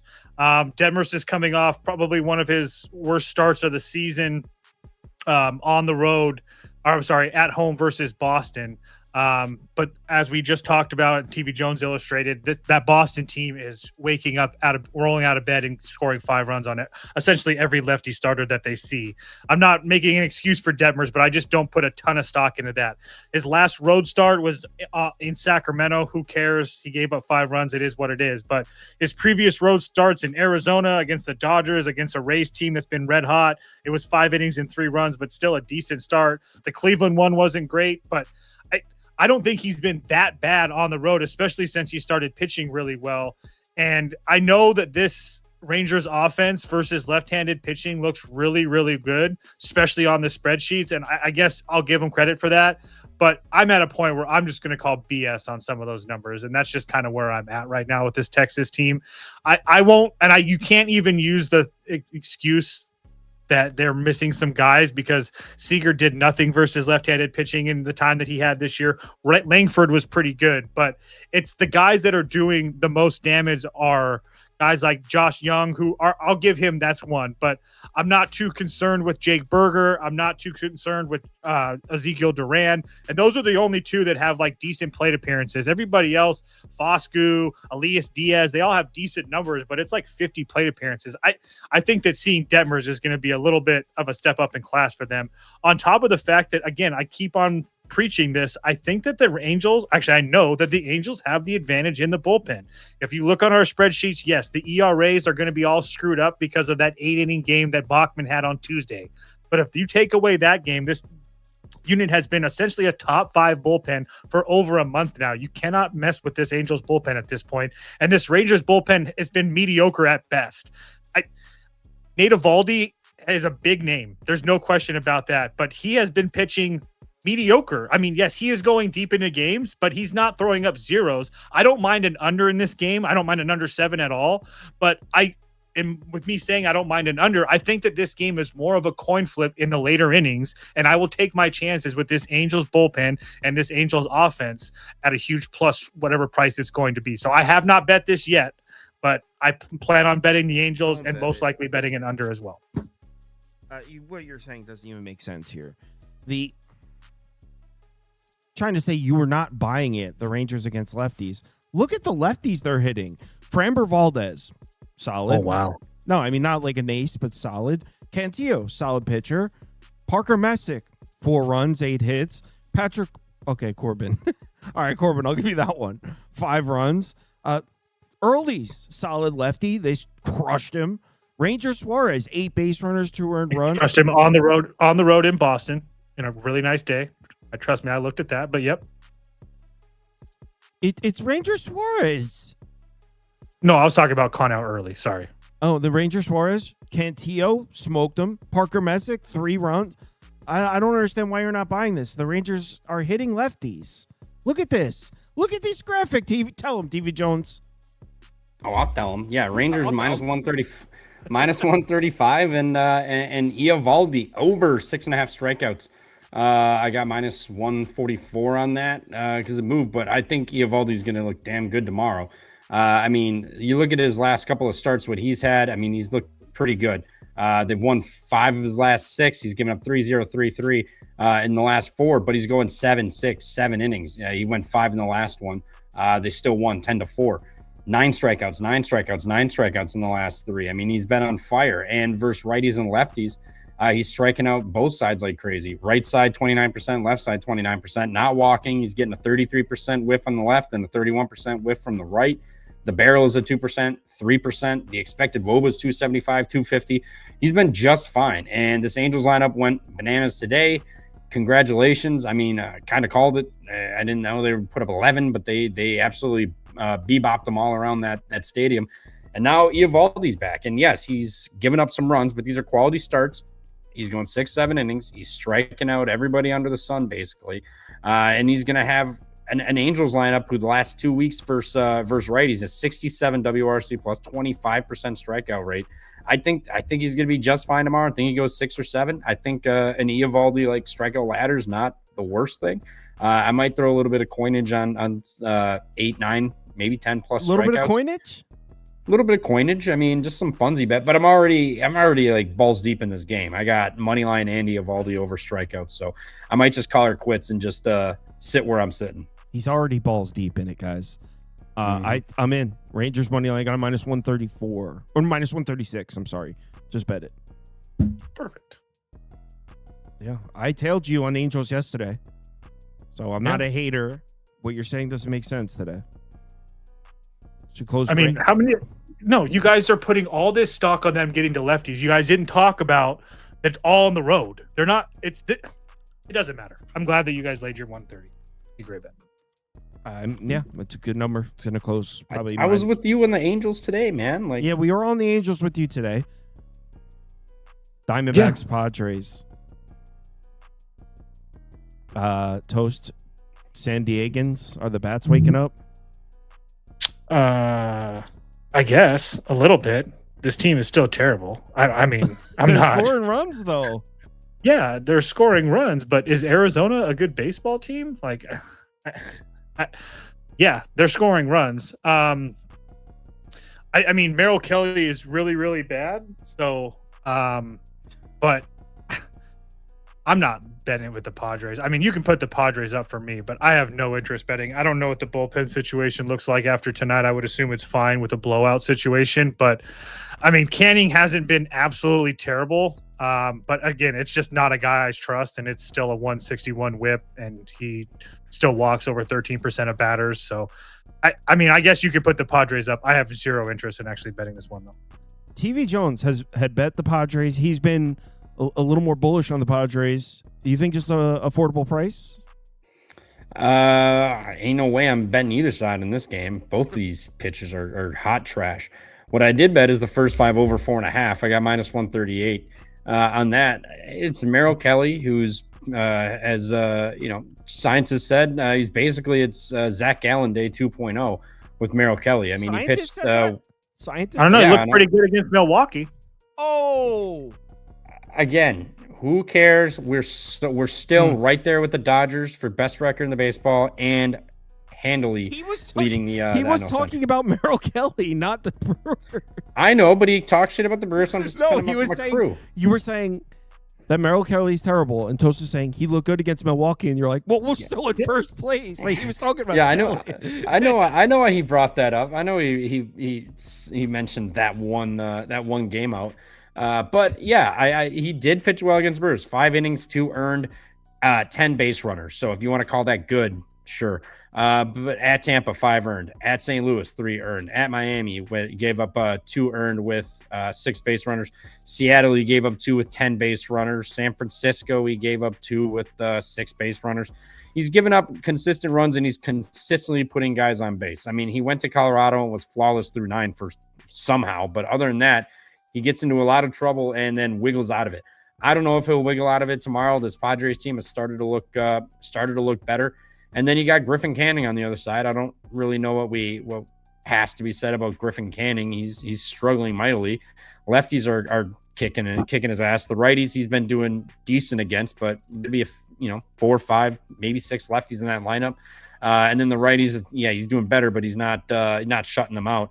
And then if you look at Merrill Kelly, he's going to see 4 or 5 lefties tomorrow also, and he's getting barreled up last 45, 15%, 15% strikeout, near 9 ERAs, sub 20% whiff, 438 expected WOBA. And on the season, it's not any better. I mean, I think it's going to be plenty of runs here tomorrow, first 5 over. The reason I didn't play full game is because of the bullpen for San Diego. They'll be good to go. So I'm not too interested in the full game, but the first 5 all the way over. I finally got I was waiting for the sim to finish. I finally got the bullpen up for this one. If you guys want to take a quick look, Toast mentioned it. Yeah, Arizona's going to have everyone available, and the Padres will have. Actually, Padres no Kyle Hart. That's probably a plus. Man, I didn't realize it was a 9. The total? I might play an under. Yeah, 9 is a huge number for. And Merrill Kelly, look at his road games. Like he's been really good on the road. Like he had 1 mediocre start versus the Rays that I saw, but besides that, he's been just fine on the road. So I don't know. We'll see. That's a lot of runs. But anyway, TV Jones is on the first 5 over. Give me runs or give me death. For me, it's Padres. I think they're the significantly better team at home at an affordable price. Maybe Merrill Kelly a slight pitching advantage over Canning, but I wouldn't call it much. So I would go Padres personally. Godspeed to you, sir. Betting aside in this game. I'm not betting shit. I was just giving a pick for the show. Oh, fair. Rockies Giants. C. Wisenhunt is pitching. Ken Wisenhunt? Slanging it. TV Jones, I heard this is your favorite game of the day. Oh, you might want to check your sources, but yeah, I mean, with a 5-unit whale, TV Jones has been waiting for this Rockies game all night. That was a joke, guys. I don't even think we have odds. I doubt either of these guys have anything to say about this game. No odds. So. No, it would be. I mean, Feltner got pushed back today, so I don't hate him tomorrow. Wisenhunt first start in 2 months or whatever it was, and he only had 5 starts last year. The Rockies, I think this is a nice get-up spot. They played the Dodgers toe-to-toe. You're coming in to play San Francisco. I mean, I don't think they should be too worried. Toast, do you have any thoughts or no? Yeah, I would need probably 110, 115, but I'd probably play the Rocks at a decent plus price. Yeah, this is a pass for me. TV Jones, what's the name of your channel? Line Labs live tomorrow night, 10:30 Eastern, 9:30 Central. 10:30 Eastern time. Line Labs is the name of the channel.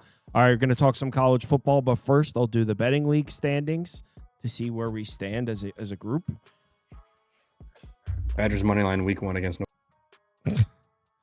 Badgers money line.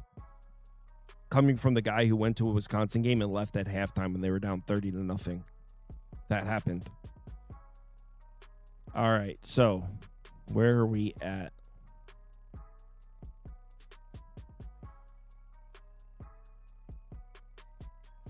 All right. So I am winning the Lady Gaga division. I'm in first place. Jacob DeJesus is in second. TV Jones is in first. Father Wales in fourth.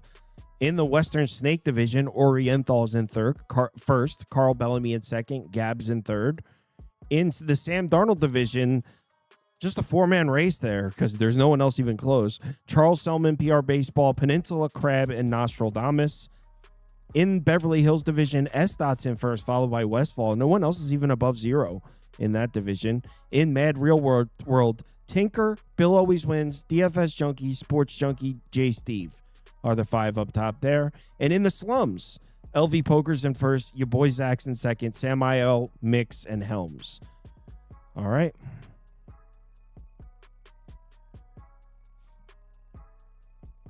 Let's send an invite over to Step on a Duck from Action Network.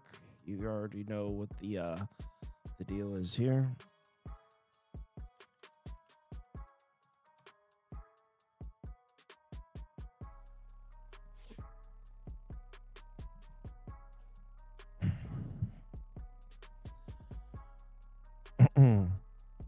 That's the betting. That's just for people in our Discord. So you just sign up on KyleKirms.com if you want. All right, Miami of Ohio.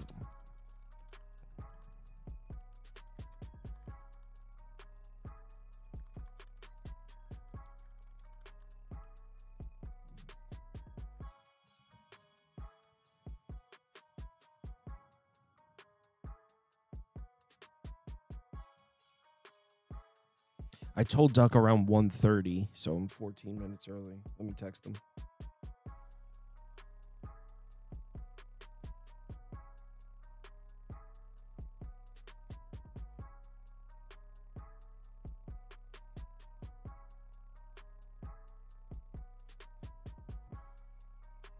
He just tweeted. So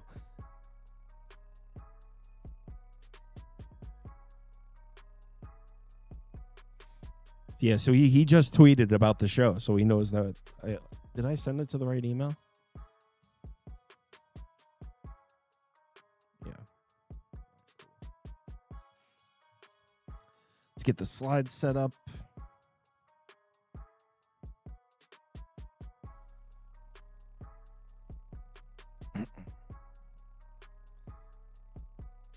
Sorry for the delay there. Here we go. What's up, man? My man, how we doing? Doing well. Ready to talk some ball? Yeah, it's been kind of a fun week. I got to interview Phil Steele this morning, and that episode dropped on our podcast, and he had some fun stuff to say, and I'm really excited to talk about the week 1 games we have on the slate tonight, and thank you to everyone who's staying up late, 578 people watching, so let's get right into it. Yes, sir. I'm going to bat lead off on this one because I have some thoughts on this matchup. We're talking Miami of Ohio against Pittsburgh. So I'll bring the graphics up on the screen so you guys can see my face over here. So, all right. Pat Welsh out as offensive coordinator, which it was some disappointing years there for Miami of Ohio offensively. The new offensive coordinator, I don't even know if he's officially the offensive coordinator, but Gus Ragland was the quarterback coach. I believe he's calling the plays on the offense. And the thought process there, according to what I've read, they're trying to install some semblance of a passing attack here from Miami of Ohio. They were so reliant on the run last year. And just to give you an idea of how reliant on the run Miami of Ohio was, in games where they rushed for 135 yards, they were 7-0. In games where they didn't rush for 135 yards, they were 0-7. That's how reliant they were on the run. 135 yards, 7-0. Under 135 yards, 0-7. So hopefully Gus Ragland can give them something of a passing attack here this year. Here's the problem. The biggest question marks on this offense are the quarterback position and the pass catchers. As of a few days ago, it was still a 3-man battle for this quarterback job. I'm not even sure who's going to win. Maybe Duck could shed some light. As from what I could gather, we don't even know who's playing quarterback. I believe McComb is currently the leader, but not sure. Well, before I continue, do you have any information on that? Any idea who's playing quarterback there? McComb came in from Kansas, and then they've got Thomas Gostkowski, who was the third-string quarterback last year. They had a real tough quarterback situation as Daquan Finn transferred in from Baylor by way of Toledo, and he tore up the MAC at Toledo, and I think Miami of Ohio just kind of thought he was going to do that. And he actually played pretty well the first half of the season. But then while Miami of Ohio was knee-deep into the MAC race, he stunningly left the team with 3 or 4 games to go, and it was just really a tough situation. The backup wasn't equipped. Thomas Gostkowski got thrown into the fire. It was just really, really tough for them. And I think one of their stud receivers got hurt late in the season, so they were down a weapon. That's really the big question this year, is if it's going to be the transfer from Kansas, McComb, or if it's going to be Gostkowski. I think either option, there's a significant step back. I don't have a lot of faith in Miami of Ohio having an explosive passing attack this year. But I'm sure that'll develop in the non-conference as Chuck Martin uses these games to get reps for his guys. Absolutely. And it's just tough for me to see this offense not being super reliant on the run again, because the strength is the running backs and the offensive line. Rodney Nelson should be great. Transfers in from Monmouth. He was awesome last year. They also got Deshaunte Jones, a nice little 1-2 punch. Offensive line's in pretty good shape here. They've got 2 returning all-conference tackles. So the offensive line's solid. The running backs are solid. They're going to be very reliant on the run again this year, like they were last year. With the question marks, unless they hit a home run with one of these quarterbacks, it seems like it's going to be a pretty run-reliant offense, even though there's been talk that they're trying to implement the pass. Now, the good news for Miami of Ohio in this Week 1 matchup is I have some questions about Pitt's defense. Now, is Miami of Ohio going to be able to move the ball on them on the road? Probably not. But the last 7 years, you can see on this chart, Pitt's defense in the last 7 years, they're a top 25 or borderline top 25 defense every single year with Randy Bates as defensive coordinator. But Randy Bates retired. So the guy who's been the DC there for 8 years with Narduzzi, he's gone. The new DC is Corey Sanders, who I don't know a whole ton about. But in addition to losing Randy Bates, who's been there for 8 years, they also lost some talent on the defensive side of the ball. I mean, remember, they had those 2 All-American caliber linebackers in Kyle Lewis and Rasheem Biles. Kyle Lewis now plays for the Miami Dolphins. Rasheem Biles is the main guy, the signal caller over at Texas now. Rasheem Biles transferred to Texas. So those 2 All-American caliber linebackers are gone. The defensive tackles should be all right. It's Pittsburgh. I think they should be in decent shape here, but remember, they had some star power at corner last year, even though they were dealing some injuries. So I don't know. I think this Pitt defense takes a pretty big step back, and this might be the worst defensive season we've seen from Pitt in the last several years. Now, again, does that mean Miami of Ohio can move the ball on them? Not sure about that, but they've got offensive line. They got running backs. It's Week 1. I don't know. Maybe they can move the chains a little bit. On the other side of the ball, Pitt's offense. I'm not that big on Pitt. Look, maybe Heinzel is the man. Maybe he's a superstar, and maybe he's the guy that transfers out to Alabama next year or something. But outside of Heinzel, who's catching the football on this offense? What are your thoughts on the Pitt offense, Doug? I think Narduzzi has this ideology that he wants to run the football, and it just didn't work last year because the offensive line was just so depleted with injury. They gave up sacks. It was really Desmond Reed that made that offense tick. They threw it to him. They handed it off to him. I think the receiver group was maybe a little disappointing, but Mason Heinzel was also kind of thrown into a tough situation as he wasn't the starter at the beginning of the season. The starter gets hurt. He was a guy who I actually thought took some strides last season. And, he ended up 64%, 2,300 yards, 16 touchdowns. I thought he was mobile enough to kind of run the ball a little bit. So we'll see. I mean, Desmond Reed is such a huge loss, and he was just a complete dude last year that really made the offense tick. And, the offensive line has to really kind of put some things together because they allowed 44 sacks last season. They had so many drive-stopping sacks. They had sacks after they had crossed midfield. They were getting inside the 40-yard line, about ready to score or kick a field goal, and they'd take a sack and have to punt. This game to me all really comes down to what Miami of Ohio is trying to do here regularly under the care and watchful eye of Chuck Martin. They don't swing for the fences against these P4 opponents. It's an approach where he's trying to get his team better for MAC play, and regularly these teams for Miami of Ohio lay down and die. We saw it against Miami, Florida a couple years back. They got pounded by Kentucky early in the season. They lost against Wisconsin last year 17-0. It's an approach where he's not necessarily trying to win a specific football game. He's trying to get his team better for MAC play, and we've just seen that. I mean, they've lost 18 straight road openers, and they're just 1-9 against the number in the last 10 road opening games of the season during the Chuck Martin tenure. So, I mean, they just don't show up ready to try to win these games. I think if we had a full deck for Miami of Ohio and we knew they were going in there really trying to win the game, I could see, maybe getting 16.5, 17 being an enticing play for Miami, but I just don't know. I don't think it's enough points here. I think we're getting a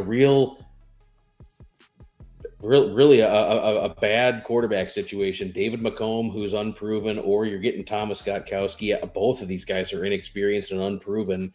And you're getting a defensive line for Pitt that, I mean, they really do have some guys that they can build on. You've got Isaiah Neal and Sean Fitzsimmons, who are pretty solid defensive linemen. Jimmy Scott has been in the system a while. You still do have one of the three Sharks. You mentioned they called themselves the Sharks at linebacker last year, and Braylon Lovelace is the guy to anchor the linebacker group for Pittsburgh's defense. Alex Sanford comes over from Purdue. So, there are some talented guys that are P4 level players that will give them an advantage when you're squaring off against Miami of Ohio. And honestly, there's a third quarterback in the mix for Miami, so I could see Chuck Martin splitting reps three ways to try to kind of see what he's got in the bag as his team moves forward and gets into MAC play. So I could see quarterback by rotation here in the opener. And I like the talent at running back for Miami of Ohio. I think the offensive line is fairly shored up. You're getting a new receiver core that's being broken in. It's kind of, a hair unproven at receiver. So I don't see how explosive Miami's going to be in this game. I don't see them securing a lot of explosive plays or stacking successful plays together enough to be able to move the football. Chuck Martin's been ultra conservative during his time at Miami of Ohio, and last year they were one of the worst teams in the country going for it on fourth down. They were 118th, just 42%. And, on the other side of the ball, I actually think Miami of Ohio's defense can do a few things here to frustrate Pittsburgh. They have they have the best ranked defensive line, linebacker core, and secondary in the MAC. You've got Mika Coleman, who comes in on the defensive line. Roosevelt Andrews for Miami of Ohio was productive last year. James Schott can get in the backfield and create some havoc against opposing quarterbacks. And I actually think the linebacker room for Miami of Ohio stacked. is pretty shored up. Malcolm McLean, Blaine Myrick, they're solid linebackers at the MAC level. The secondary is a little bit of a work in progress, but I'll tell you what, you've got Dylan Tatum, who played in the Big Ten. You've got Ben Minich, who played 26 games at Notre Dame over the last couple of seasons. CJ Young is a nice talent at nickelback. So it's kind of a decent secondary for Miami of Ohio. I think with this one here, Pittsburgh's offensive line struggled so badly. So I think we're going to get short passes. We're going to get an average depth of target that's going to be low. Quick passes. You're going to hand the ball off. Pittsburgh has got to figure out what's going on with the offensive line, and they need to unlock some combinations as they progress into their season. So I think Pittsburgh wants to run the football. The defense should be able to frustrate Miami of Ohio.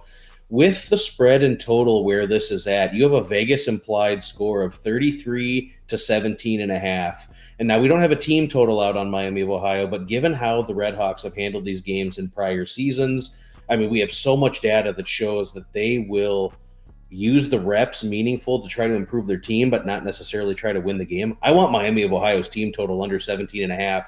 It's a team total they have not exceeded in a season opener outside of the COVID season Miami of Ohio has not exceeded this team total, which right now is implied at 17.5 since 2018. So if we're at 17 flat or 17.5, it's a Miami of Ohio team total under for me.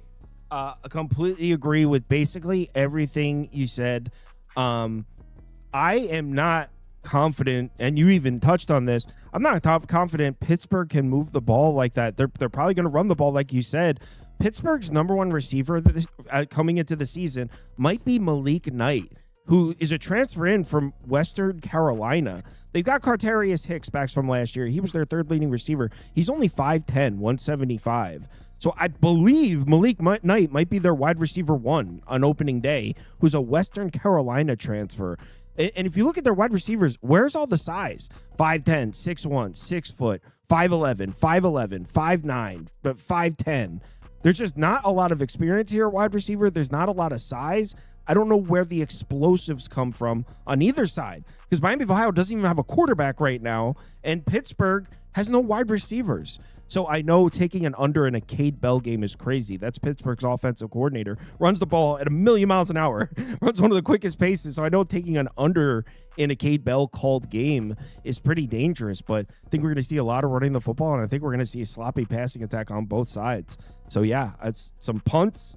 I don't hate an under there. I might add that. Yeah, and I'll be honest with you, too. We saw Pittsburgh games early in the non-conference last year that ended up higher scoring, but it was really a flurry of second-half points. If you recall, they made that furious comeback against or they let West Virginia come back against them, and then they had like 3 touchdowns in a span of 4 minutes against Central Michigan to burst that one wide open. Oh, yeah. Both those games were significant hard trends to the under.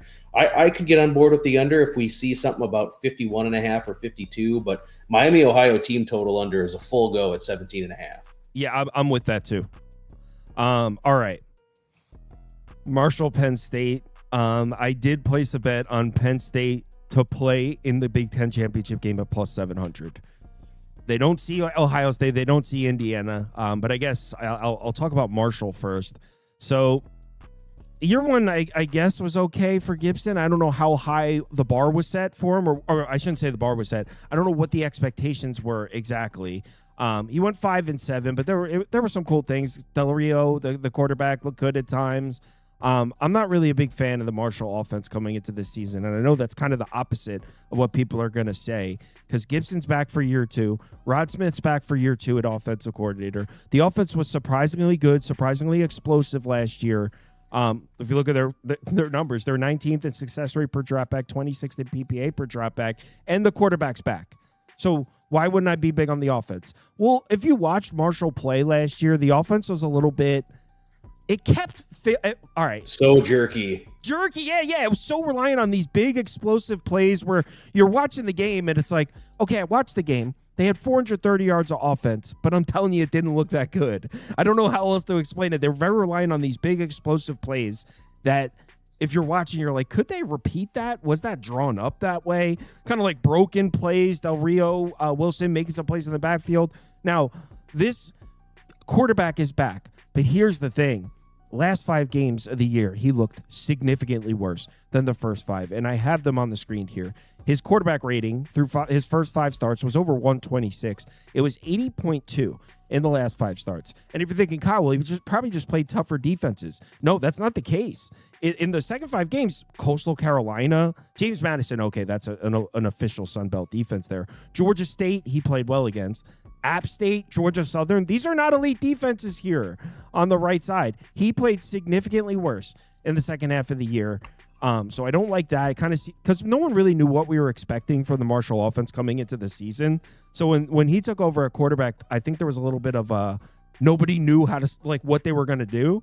I'm not that big on Del Rio Wilson coming back in this Marshall offense coming into the year. Gibson's a defensive coach. Barbie's dealing with an injury. I believe he missed the entire spring. That's their main running back there. Uncertainty at wide receiver. They don't even know who's playing center as of right now. So I know, look, I'm sure a lot of people are confident with this Marshall offense. I'm kind of not.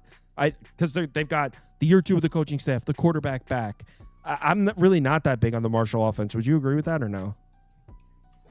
I would. It's more the defense for Marshall that I have significant questions about. I will say this too about Gibson. He walked into a complete nut house. That's what I'm saying. Last year at the beginning of his tenure. I mean, it was one of the least experienced rosters in FBS. Half the team left when Charles Huff won the Sun Belt and then bailed for Southern Miss, and half those guys ended up going to Southern Miss with Charles Huff. Southern Miss had more of those 2024 Marshall Conference Championship starters than Marshall ended up with. So, I mean, they were soft in the trenches. They really didn't have the quarterback situation figured out early, and it really, really showed with, they were never going to beat Georgia, but the offense looked just terrible. And then stunning loss against Missouri State at home. You're getting a 4-quarter battle with Middle Tennessee State last year. I think once they figured out the quarterback situation and figured out what they had with Del Rio Wilson, it looked a little bit better. And if Barbie is back and fully healthy at running back, that guy's got some wiggle, and that guy can make people miss, and he's fairly explosive. They've got 2 or 3 running backs. They're all small in stature, and they all kind of run the same way. And so they're going to kind of run that run game where they're going to try to get some pop and try to make you miss and get out in space. We'll see. I don't know. In the receiver room, I don't see a lot of wow factor. Adrian Norton is okay. Chris Culliver was there last year. Xavion Bradshaw. They're all just kind of, like you said, about 5'11", 6 foot, and just not a lot of wow factor in my opinion. And Sauce, I'm here to tell you on the offensive and defensive lines for Marshall, I've got real questions, and that's what worries me about if you wanted to back Marshall in this game, which I don't. But if you did, I would be really worried about how they're going to hold up in the trenches. You're getting 2 full starters back on the offensive line. The center is really young. You've got a couple guys that played a little bit last year in the 2 deep, but now you're breaking in a new full-time starter at center. You're trying to get guys that were in your second platoon last year as the number 1. And you're really relying on a couple of reserves from West Virginia University. Maybe they're a better fit here in the Sun Belt. I don't know. I will say Tariq Montgomery, their left tackle, is solid. It's good to have a solid, experienced left tackle, and I think he is that. They're putting a lot of stock in this Malaylin Warren, the 365-pound D tackle in the middle. He's the only D tackle they have. Other than that, who's here's their defensive line. Yeah, they've Warren. Other than that, I don't even know who else is this guy's 290 pounds. So I didn't mean to cut you off. Go ahead. No, that's truly not going to cut it against Penn State with what they're going to deploy out there. And I think with Penn State, and I'll get into that when I talk about them, but the way that their offense is going to be styled, Marshall's going to run this 3-3-5 stack defense, and you've got guys in the scheme like JaVale Gilmore and Jalen Marshall and Josh Pierre-Louis that are going to be really critical in getting the defense to improve. But I don't think we're going to see that against the 2 and 3 tight end sets that Penn State's going to deploy. Marshall was one of the absolute worst teams in the entire country last season in surrendering explosive plays. They gave up 34 plays of 30 yards and 23 plays in excess of 40 yards. If you're doing that twice a game, it's the reason they didn't go to a bowl game last year. 5 plays they gave up of 70 yards or more. It's really hard to do that.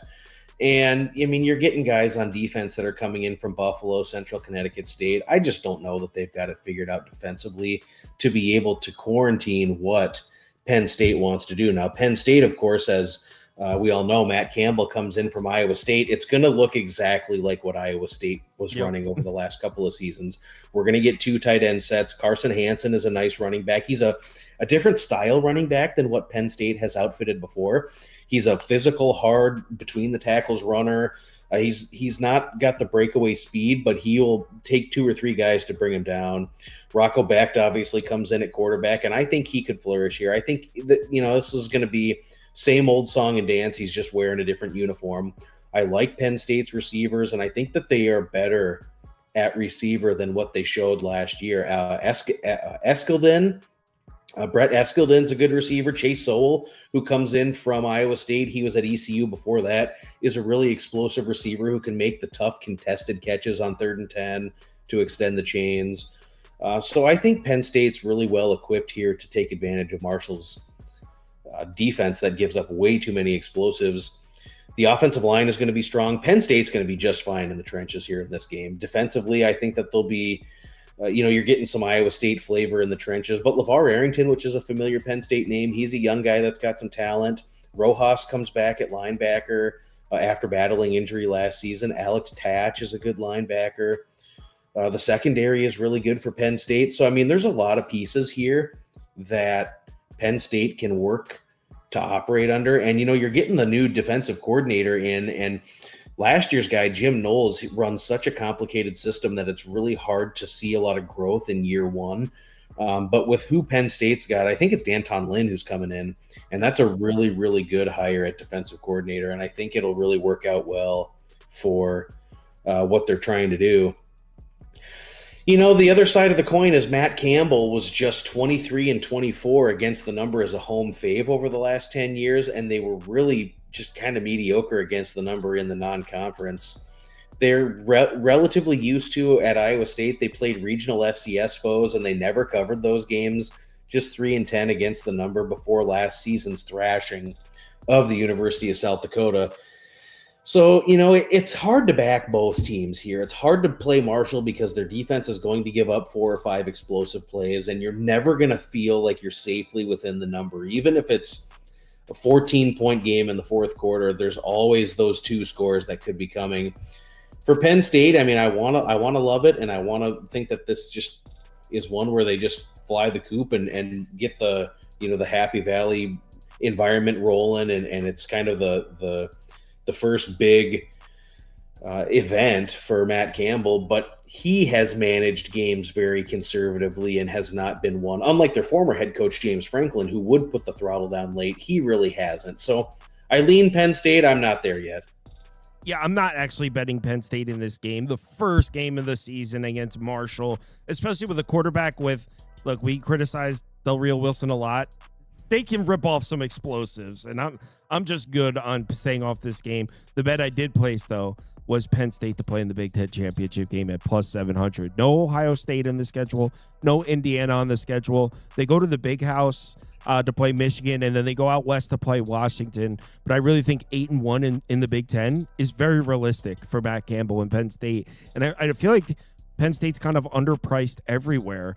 I know that this is a brand new unit, and they might not have the same Penn State level of talent, but it's still right there, and it's all guys that played together. The offense is basically the Iowa State offense, all the weapons with a Penn State offensive line. They've got a 5-star there starting at left tackle, and I don't really understand where there would be concerns with the defense. You've got Penn State, who always is loaded with defensive talent, and you've got Matt Campbell, who, regardless of what lineup you give him at Iowa State, always seems to put out a great defense. I mean, that was last year.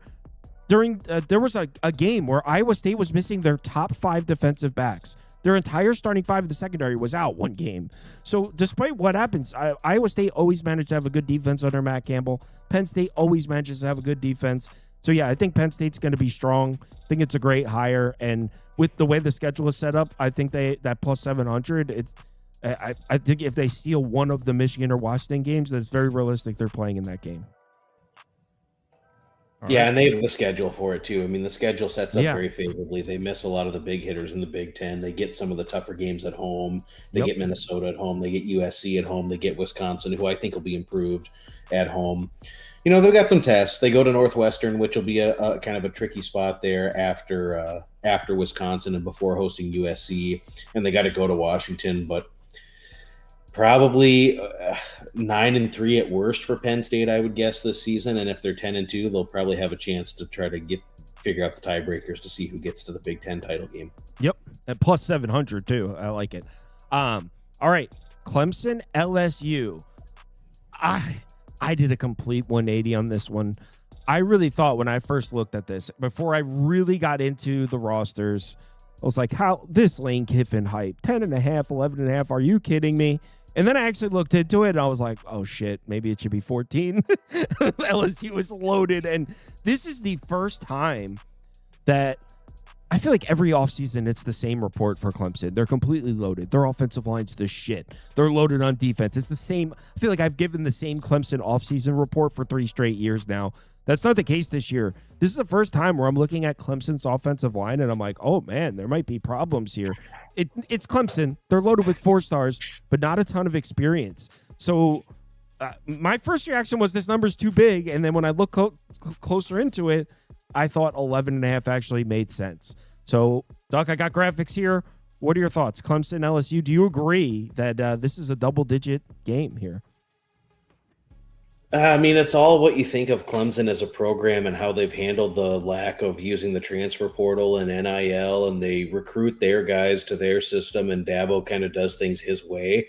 And so not embracing the current culture of trying to buy your roster and improve your team rapidly, it's a noble thing to try to pursue, but Clemson's fallen behind, man. They're falling behind in overall talent composite ranking. The on-field play has diminished. The quarterback play has been just really tapering off. And Sauce, I don't know. Quarterback was such a disappointment for Clemson last season. I don't think that Cade Klubnik really ever lived up to his billing. And now you get Vizina in there, who's been in the program for 4 seasons and just hasn't produced anything because he's never played much.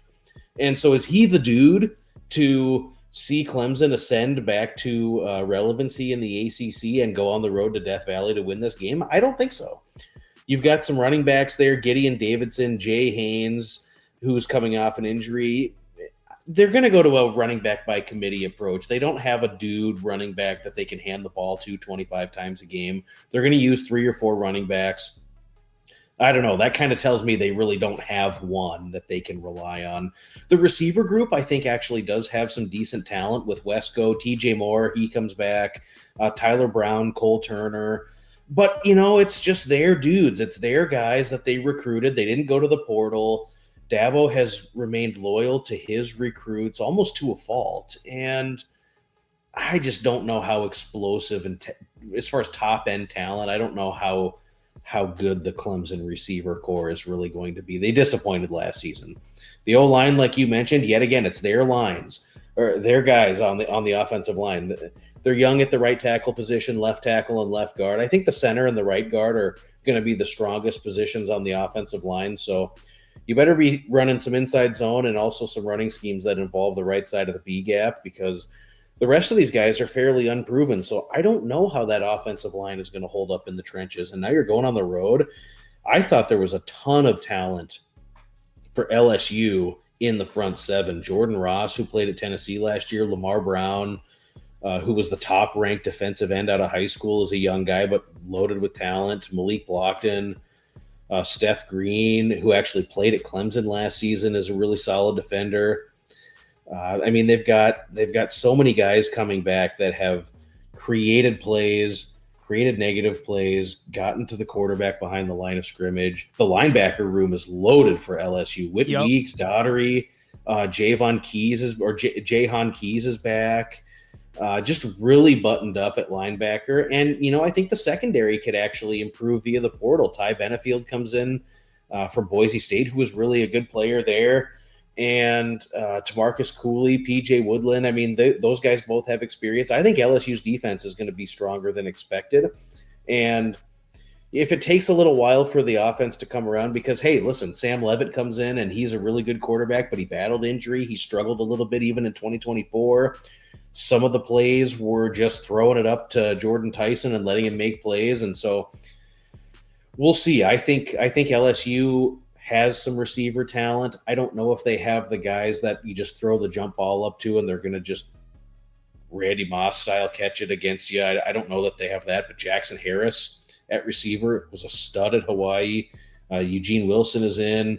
Trey Brown comes in from Old Dominion. So, there's some explosive talent here, and the offensive line, I think, is one that's going to play a lot better. LSU was so handcuffed last year because their offensive line allowed too many sacks, and they couldn't run the football for the first time in forever here. And so I think even with Lane Kiffin calling the show, and they like to run the fast tempo, and they like to throw the ball and score a bunch of points, I really think we'll see this group focus on making a concerted effort to run the ball in this game. So, I kind of thought the line was fair. It's hard to look at these two teams and think that you should be laying double digits, but you're at home. It's a tough environment. Clemson is just not top to bottom talent composite. Clemson is not what they used to be.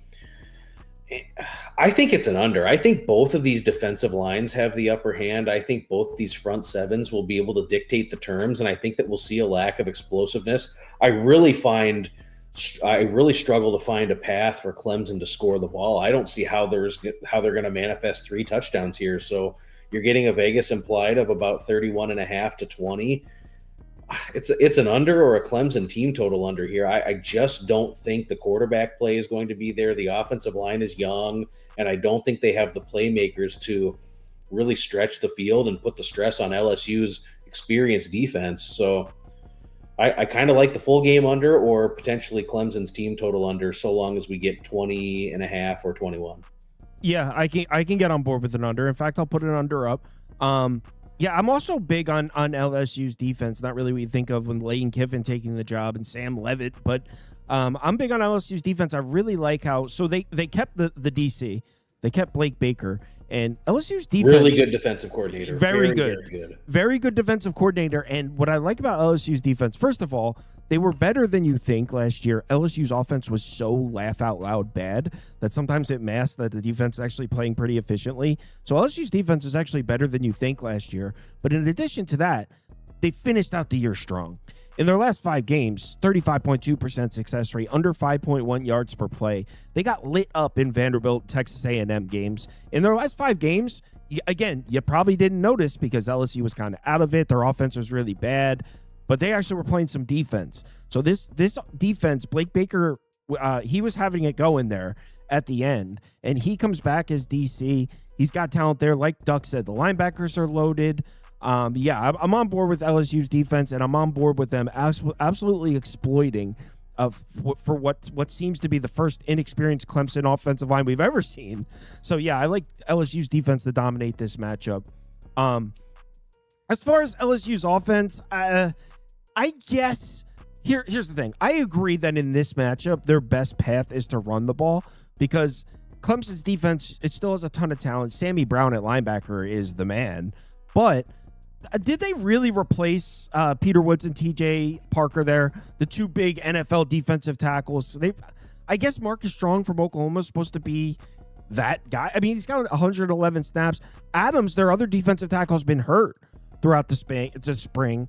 So I feel like the strength of this Clemson defense are those 2 big NFL defensive tackles, and I don't think they really replaced them. So I agree that LSU's best path to moving the ball here is running it. The problem is everything I'm reading about LSU's camp is tempo. I'm reading things like this is the fastest practice I've ever seen. Like that's what one of the writers said. So I don't know if there's anything to take away from that, but yeah, I can get on board with under because I think Clemson's really going to struggle to score here. So I can get on board with that. Yeah, and I mean that's the Lane Kiffin way, and Charlie Weiss, the offensive coordinator who he brings over. I mean, they want to run tempo and they want to run the ball, or they want to run the offense very, very quickly and throw the ball all over the yard. But I think that plan is fun to talk about. But yet again with Clemson, again it's their guys, and so they didn't really use the portal. But Will Heald is a decent defensive end. Darian Mayo, Marcus Strong, I think could produce there for them.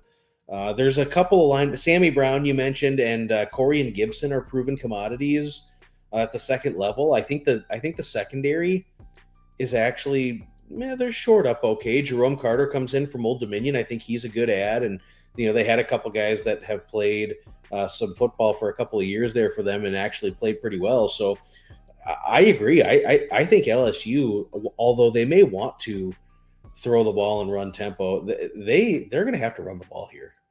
Yeah, and I think if I was forced to bet aside there, I probably would lay it. But yeah, under. I actually might bet lay it too. I might be down to bet that under. All right, Texas Tech. We got 2 win totals here. I've got some graphics for you to give you some visual aid while you're going through it. This Texas Tech team, if they didn't have such a question mark at quarterback, they might be like a sleeper pick to win the national championship. Yeah, I guess it just comes down to how healthy is Will Hammond and how good do you believe Will Hammond is. But I'm sure you're going to take us through it. Texas Tech's loaded. You like them to win the Big 12. So let's talk about it, Sauce. Everyone is going to crap on Texas Tech given what's happened with Brendan Sorsby, and I do get it. I downgraded Texas Tech 6.5 points in my power ratings, and I still have these guys 5.5 points clear of everybody else in the Big 12 in my power ratings. I've got them 5.5 points clear of both BYU and Utah, and also 8 points clear of Kansas State. And by the way, none of those teams are on the schedule here for 2026. Texas Tech does play my second easiest Big 12 schedule per my metrics, just slightly behind Kansas State, who we'll talk about later on. But I think they'll be fine at quarterback. I really do. Will Hammond is coming back from injury, but I thought he was probably better last season than Baron Morton anyway, and he should be ready for week 3. Kirk Francis comes in from Tulsa. You know, he was kind of up and down there for the Golden Hurricane, but Texas Tech's going to have zero trouble with Abilene Christian in the opener. They'll be laying 51.5, and they'll be favored by 25 points or so on the road against Oregon State, which will actually be a really good early season road test for them. They'll be 2-0. The big one is week 3 when they host Houston on a Friday night in Tortilla Town. Will Hammond will be back and ready to go. He's a solid runner, has accurate touch. I think that he will be able to just do what needs to be done with this offense. I mean, the running back room is loaded. Cameron Dickey is so explosive, coming back after 1,100 yards and 14 touchdowns last season. Jacoby Williams, Quentin Joyner. These guys are going to be able to run the ball, and they're going to run it very successfully, in my opinion. I like the receiver ad. Dante Lee, who comes in from Liberty, probably be the third receiver. Kenny Johnson comes in from Pitt.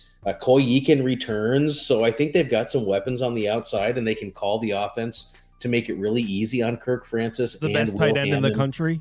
The best tight end in the entire country. I mean, they've got some and matchup nightmares too. Guys that are really hard to cover, guys that can help in the run game. I mean, it's going to be tough to stop these guys offensively, regardless of if it was Brennan Sorsby or Will Hammond. I think with Sorsby out of there, I'm probably less inclined to think of them as a national contender, but absolutely a contender to win the Big 12.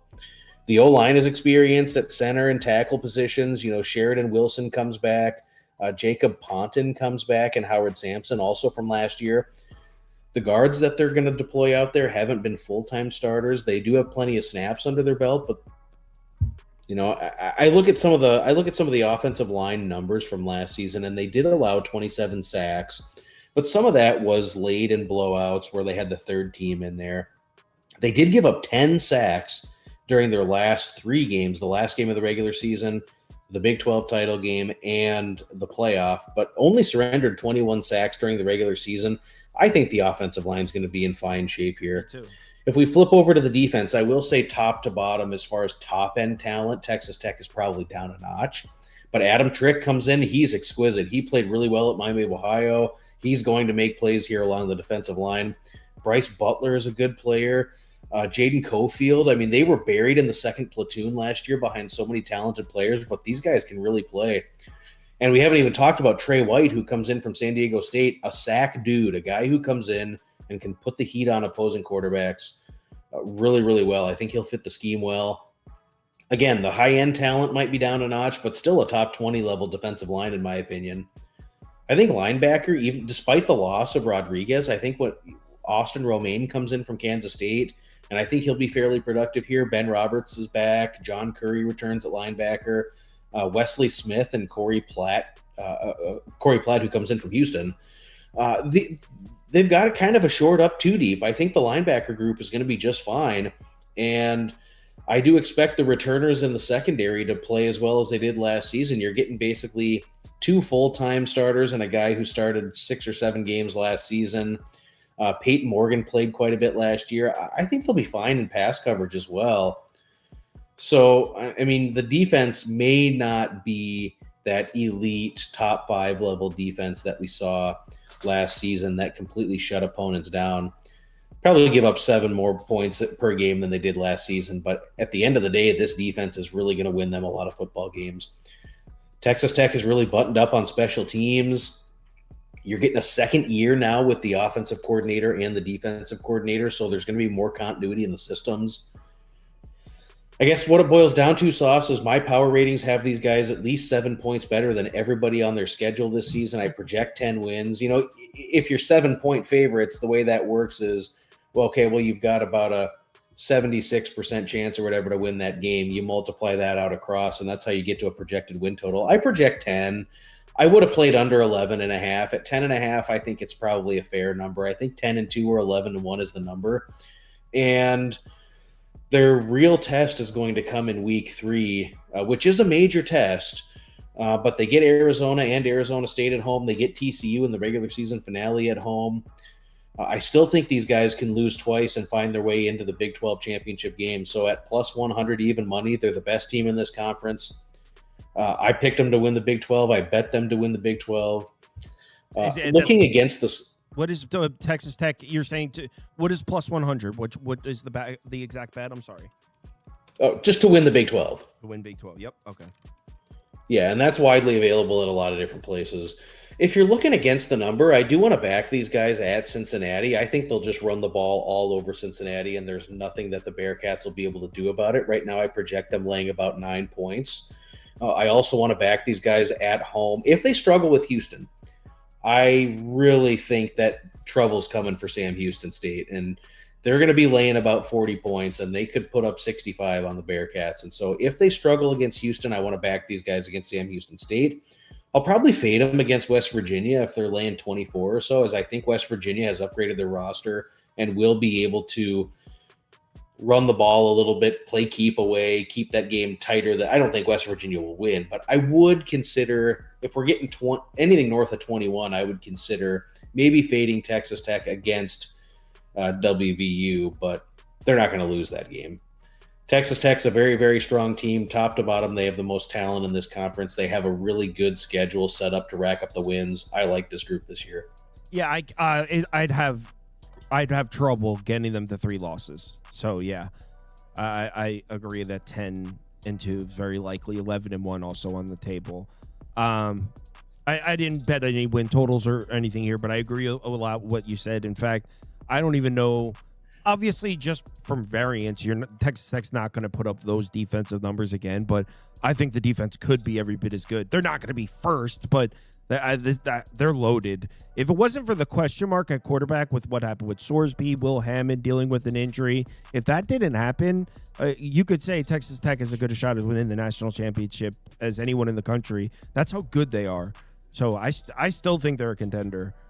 Because Will Hammond, when he came in that Utah game, that was one of the most fun football games to watch of the year. Was when Will Hammond took over for an injured. Wow, why can't it was incredible. Yeah, it was on awesome. The road. It was incredible, and he couldn't do anything.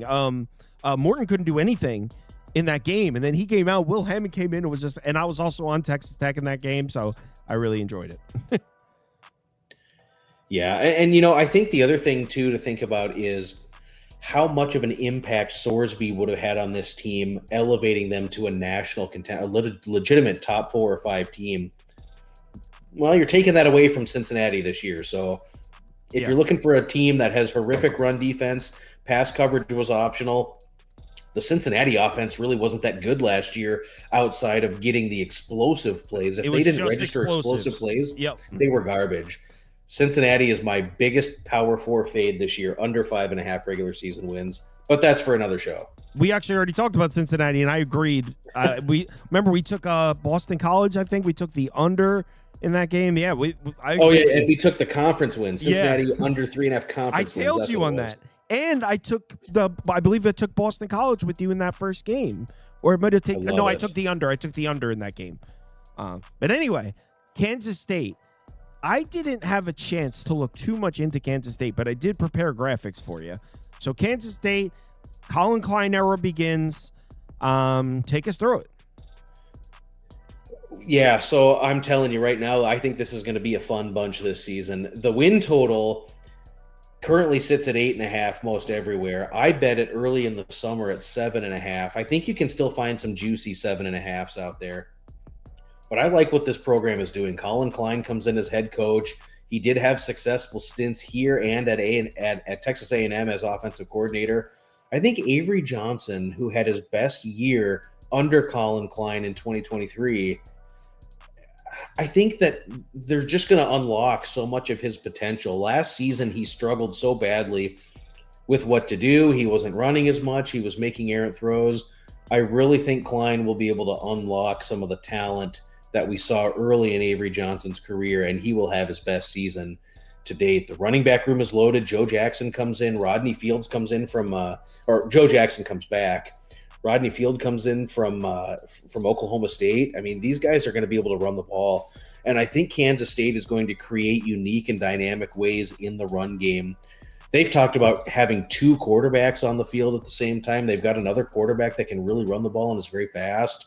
Multiple running backs that they can hand it to. I think they're going to get the ball carriers the rock in space and will stress the defense vertically and side to side. So it'll be tough kind of to defend that scheme. The receiver room, I kind of like it. Isaiah Williams is in from Texas A&M. Brandon White is shifty and hard to tackle. He comes in from Hawaii. I think he's a good receiver. Josh Manning is in from Missouri. He was productive in the SEC. Look no further than the tight end room. These guys have really good size. Garrett Oakley is 6'5", 245. Will Ansino is 6'6", wow. You didn't even mention Lincoln Cure first? Lincoln Curse, that's my save guy. the best for last. Yeah, okay. Lincoln Cure is 6'5", 245, and just with the ability to run 12 personnel, which means you're running 1 running back, 2 tight ends, or even some 13 personnel with 3 tight ends. They might go double tight out of the gun. You might get shotgun formation with 2 running backs and double tight end. You're going to get situations where Kansas State is going to be able to create some leverage and mismatches at the line of scrimmage, and they'll be able to identify that and call plays to their advantage. The running game is going to be really good here. If the offensive line hits. Now, I'm sorry. Lincoln Carey, I just wanted to. The reason I like him, he was the highest recruit in the history of the program. 5-star, number 1 recruit tight end, and then he started off his career injured. This dude has a sky-high ceiling. He has this is a potentially best tight end in the country. Now, he dealt with some injuries. That's why he's listed as tight end too, because this guy was producing while he was hurt. But yeah, I'm sorry to cut you off. I just wanted to make sure. No. I mean, and those tight ends are going to impact the running game. They're going to pass receive. The play action game is going to be insane. They're going to have such a pressure relief valve for Avery Johnson that he really didn't have last year a ton of. And so I think that it's just going to unlock so much. Now, the O-line is the question mark. They're transfer heavy. George Fitzpatrick comes back after injury, and he'll anchor the offensive line from the right tackle position.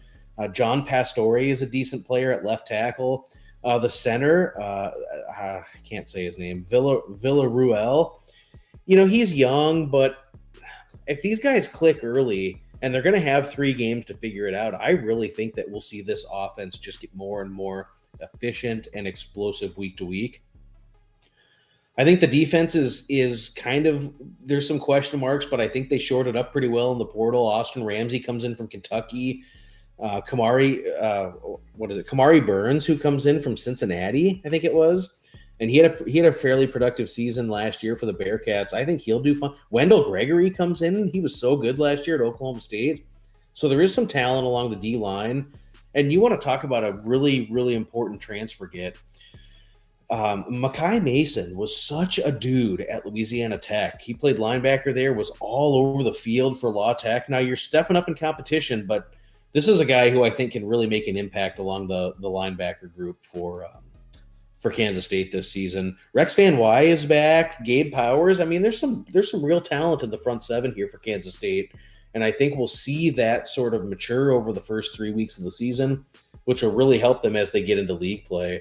The secondary is very good. The secondary is going to hold serve just fine in Big 12 play. Zayshawn Rich made 57 tackles last year from the corner position.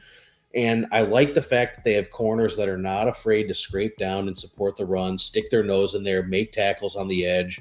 Really, really important. Donovan McIntosh was also another defender who did that really well last season for Kansas State. Logan Bartley played really well. You're getting a guy from UVA, Jayshawn Pervard, who contributed fairly well for the Wahoos last year. I think it's a strong secondary for K-State. Special teams is buttoned up. And, when you're looking at the totality of the season, they've got the schedule that really sets up well for Kansas State to be able to rack up the wins. The non-conference, you get Nicholls State, Wazoo, and Tulane all at home.